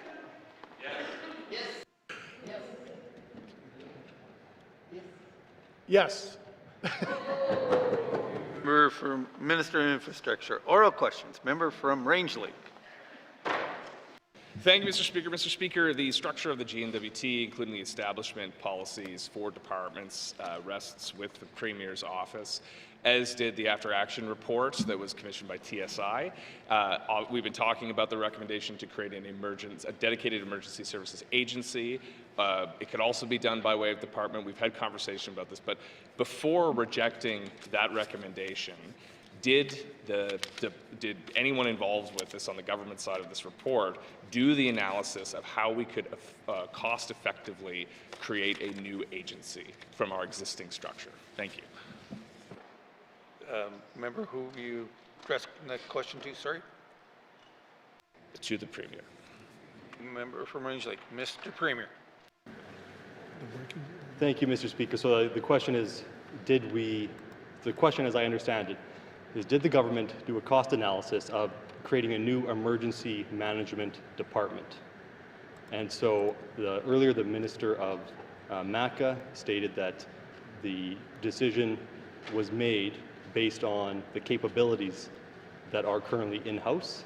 And so, that's the information that I heard earlier today. And I believe that the minister has committed to going back to the department, looking at the cost of doing something like this. So I think that that question has been answered today already, and that further conversations will happen based on those commitments. Thank you. Member from Rangeley.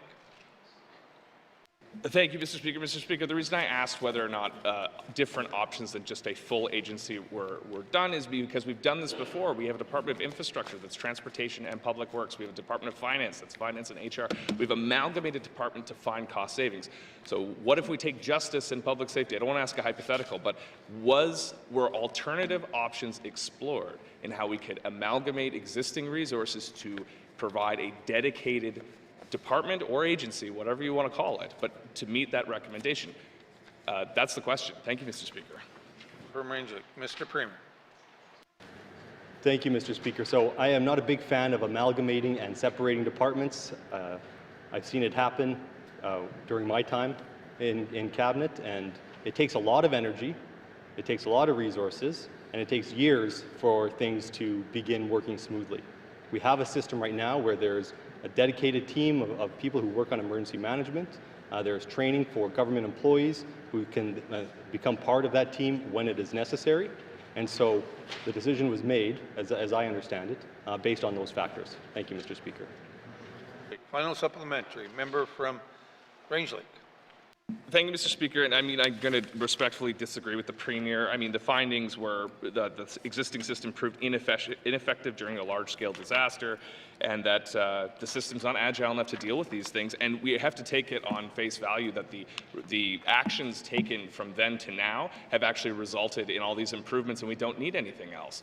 Northerners want to see some movement on this. So will the Premier reverse this decision, accept the recommendation, and explore creative ways to bring a centralized response agency or department, whatever you have it? I'm not going to be prescriptive, but will he reverse this decision, do the right thing, accept the recommendation, and show Northerners that we can trust this government is prepared to deal with emergencies? Thank you.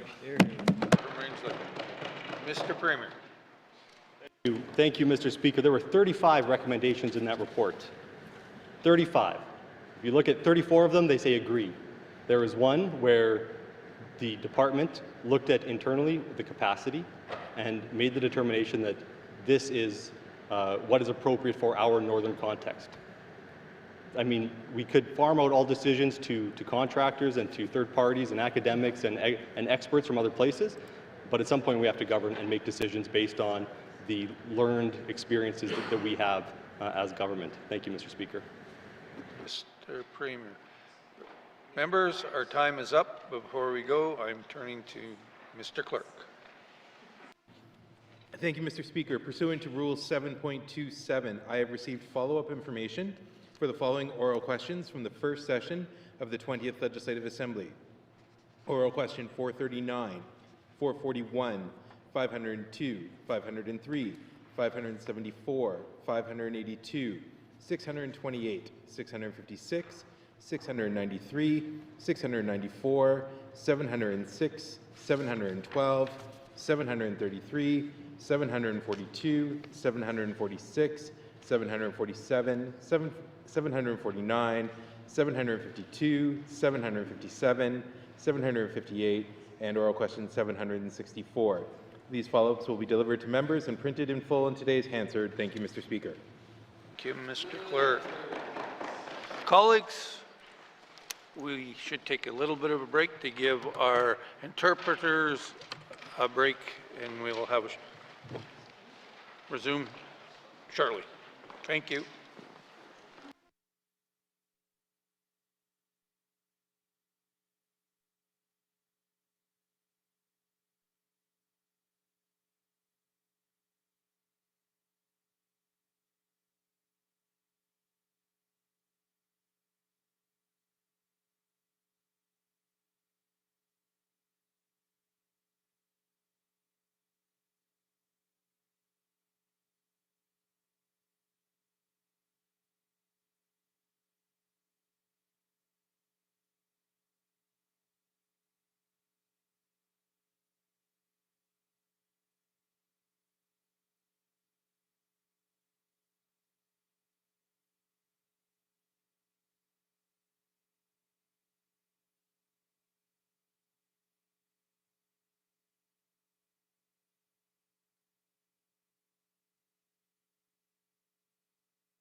Call session back to order. Written questions. Written questions. Mr. Clerk. Thank you, Mr. Speaker. I have a return to written question number 17-20 bracket 1 asked by the member for Yellowknife Centre on May 29th, 2025 regarding staff turnover and vacancy rates.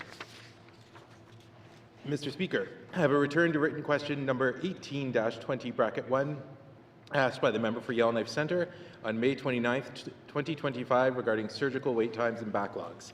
Thank you, Mr. Speaker. Return to written questions. Returns to written questions. Replies to the Commissioner's address. Replies to the Commissioner's address. Petitions. Petitions. Reports on Committee of the Review of Bills. Reports of Committee on the Review of Bills. Member from Frame Lake. Mr. Speaker, Mr. Speaker, your committee would like to report on its consideration of Bill 21, an act to amend the Workers' Compensation Act. Bill 21 received second reading in the Legislative Assembly on February 28, 2025, and was referred to the Standing Committee on Government Operations for review. The Standing Committee completed its clause-by-clause review of the bill with the Minister responsible for the Workers' Safety and Compensation Commission on September 4, 2025. Mr. Speaker, the committee reports that Bill 21, an act to amend the Workers' Compensation Act, is ready for consideration in Committee of the Whole. Thank you, Mr. Speaker. Member from Frame Lake. Reports of Committee on Review of Bills. Reports on Committee Review of Bills. Member from Frame Lake. Thank you, Mr. Speaker. Mr. Speaker, your committee would like to report on its consideration of Bill 22, the Legislation Act. Bill 22 received second reading in the Legislative Assembly on March 12, 2025, and was referred to the Standing Committee on Government Operations for review. The Standing Committee completed its clause-by-clause review of the bill with the Minister of Justice on September 12, 2025. The committee moved to amend two clauses, and the Minister of Justice concurred with both motions. Mr. Speaker, the committee reports that Bill 22, Legislation Act, is ready for consideration in Committee of the Whole, as amended and reprinted. Thank you, Mr. Speaker. Member from Frame Lake. Reports of Committee of the Review of Bills. Reports of Committee of the Review of Bills. Member from Frame Lake. Thank you, Mr. Speaker. Mr. Speaker, your committee would like to report on its consideration of Bill 29, the First Responders Workers' Compensation Amendment Act. Bill 29 received second reading in the Legislative Assembly on May 29, 2025, and was referred to the Standing Committee on Government Operations for review. The committee was briefed by the sponsor of the bill on June 19, 2025. The committee received a separate briefing on the bill from the Minister responsible for the Workers' Safety and Compensation Commission on the same day. The committee has recently received detailed responses to questions asked of the Minister and requests more time to consider these responses and complete its review of Bill 29. Therefore, Mr. Speaker, in accordance with Rule 8.32 of the Rules of the Legislative Assembly of the Northwest Territories, I move, second by the Honourable Member for Great Slave, that the review period for Bill 29, First Responders Workers' Compensation Amendment Act, be extended by 120 days. Thank you, Mr. Speaker. Member from Frame Lake. Motion is in order. To the motion. Question has been called. All those in favor? All those opposed? All those abstaining? The motion is carried. The Standing Committee on Government Operation Review of Bills 29, First Responder Workmen's Compensation Amendment Act is extended by 120 days. Reports of Committee on the Review of Bills. Reports of Committee on the Review of Bills. Member from Mophie. Thank you, Mr. Speaker. Mr. Speaker, your committee would like to report on its consideration of Bill 23, an act to amend the Children's Law Act. Bill 23 received second reading in the Legislative Assembly on March 13, 2025, and was referred to the Standing Committee on Social Development for review. On June 11, 2025, the committee held a public hearing with the Minister of Justice, and the clause-by-clause review for Bill 23 is scheduled for Monday, October 20th, 2025. Mr. Speaker, in accordance with Rule 8.32 of the Rules of the Northwest Northwest Territories Legislative Assembly. I move, seconded by the honorable member for Mackenzie Delta, that the review period for Bill 23, an act to amend the Children's Law Act, be extended to October 29, 2025. Thank you, Mr. Speaker.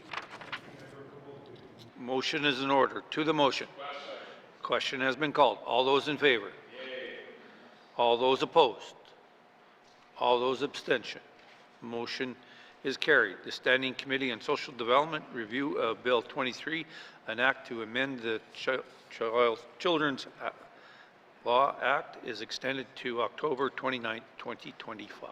Member reports of Committee on Review of Bills. Reports of Committee on Review of Bills. Member for Mophie. Thank you, Mr. Speaker. Your committee would like to report on its consideration of Bill 24, an act to amend the Family Law Act. Bill 24 received second reading in the Legislative Assembly on March 13, 2025, and was referred to the Standing Committee on Social Development for review. On June 11, 2025, the committee held a public hearing with the Minister of Justice, and the clause-by-clause review for Bill 24 is scheduled for Monday, October 20th, 2025. Mr. Speaker, in accordance with Rule 8.32 of the Rules of the Northwest Territories Legislative Assembly, I move, seconded by the honourable member for Mackenzie Delta, that the review period for Bill 24, an act to amend the Family Law Act, be extended to October 29, 2024. Thank you. Thank you, Member for Mophie. The motion is in order. To the motion. Question has been called. All those in favor? All those opposed? All those abstaining? The motion is carried. The Standing Committee on Social Development review of Bill 24, an act to amend the Family Law Act, is extended to October 29, 2025. Reports of Committee of Review of Bills. Reports of Committee of Review of Bills. Member for Mophie. Thank you, Mr. Speaker. Mr. Speaker, your committee would like to report on its consideration of Bill 27, an act to amend the Protection Against Family Violence Act. Bill 27 received second reading in the Legislative Assembly on May 28, 2025, and was referred to the Standing Committee on Social Development for review. On August 19, 2025, the committee held a public hearing with the Minister of Justice, and the clause-by-clause review for Bill 27 is scheduled for Monday, October 20th, 2025. Mr. Speaker, in accordance with Rule 8.32 of the Rules of the Northwest Territories Legislative Assembly, I move, seconded by the honourable member for Mackenzie Delta, that the review period for Bill 27, an act to amend the Protection Against Family Violence Act, be extended to October 29, 2024. Thank you, Mr. Speaker.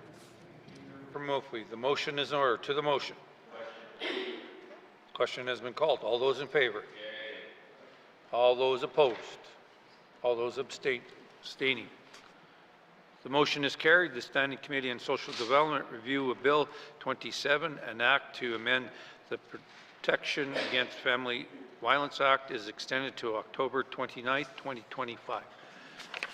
Review of committee reports of committee on the review of bills. Reports of committee on review of bill. Member for Mophie.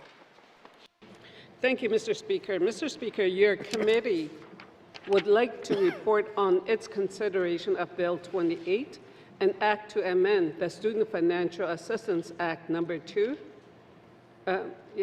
Bill 28 received second reading in the Legislative Assembly on May 29, 2025, and was referred to the Standing Committee on Social Development for review. The Standing Committee held a clause-by-clause review of the bill on September 8, 2025, with the Minister of Justice, Mr. Speaker, the committee reports that Bill 28, an act to amend the Student Financial Assistance Act No. 2, is ready for consideration in Committee of the Whole. Thank you, Mr. Speaker. For Murphy. Reports of Committee on the Review of Bills, reports on Committee of the Review of Bills, reports on standing and special committees, reports of standing and special committees, tabling of documents. Mr. Premier. Mr. Speaker, I wish to table the following 6 documents. GNWT response to motion 49-20(1), compassionate medical evaluation policy. GNWT response to motion 50-20(1), appointment of person to investigate the critical incident of Avery Burke, Wesley Marcellus, and Hillary Norwegian. GNWT response to motion 55-20(1), staffing solutions to rebuild and reform healthcare now. GNWT response to committee report 23-20(1), report on the review of land use permitting and water licensing regulatory framework in the Northwest Territories. Additional information for return to written question 17-20(1), staff turnover and vacancy rates. And additional information for written question 18-20(1), surgical wait times and backlogs. Thank you, Mr. Speaker. Tabling of documents. Tabling of documents. Minister of Finance. Mr. Speaker, I wish to table the following 4 documents. GNWT response to committee report 22-20(1), Standing Committee on Public Accounts report on the review of the 2023-2024 public accounts. GNWT response to committee report 24-20(1), Standing Committee on Public Accounts report on the review of the Auditor General's 2024 audit of the Stanton Territorial Hospital Renewal Project. Interim Financial Report 2024-2025, and the Northwest Territories Power Corporation's amended capital budget. Thank you, Mr. Speaker. Of Finance. Table of documents. Member from Trinidad-Willity. Thank you, Mr. Speaker. Pursuant to Section 106(4) of the Legislative Assembly Executive Council Act, as Deputy Speaker, I wish to table a report of the Northwest Territories Integrity Commissioner on the complaints by Mr. Benjamin Adams about Mr. Shane Thompson, MLA. Thank you, Mr. Speaker. Thank you, member from Trinidad-Willity. Table and documents. Colleagues, in accordance with Section 266(1) of the Election and Plebiscite Act, I wish to table Elections NWT Annual Report 2024-2025. Pursuant to Section 40.23.1 of the Public Service Act, I wish to table the Northwest Territories Equal Pay Commissioners Annual Report 2024-2025. Pursuant to Section 21 of the Human Rights Act, I wish to table the Northwest Territories Human Rights Commission's Annual Report 2024-2025. Pursuant to Section 68 of the Access to Information and Protection of the Privacy Act, I wish to table the Northwest Territories Office of the Information and Privacy Commissioner's Annual Report 2024-2025. Pursuant to Section 99 of the Legislative Assembly and Executive Council Act, I hereby table the Northwest Territories Integrity Commissioner's Annual Report to the Legislative Assembly for 2024. Pursuant to Section 23 of the the Official Language Act, I hereby table the Language Commissioners of the Northwest Territories Annual Report 2024 to 2025. Pursuant to Section 43 of the Ombudsman Act, I hereby table Speaking Up for Fairness 2024-2025 Annual Report of the Northwest Territories Ombudsman. And finally, I hereby table the Northwest Territories Legislative Assembly Annual Report 2025.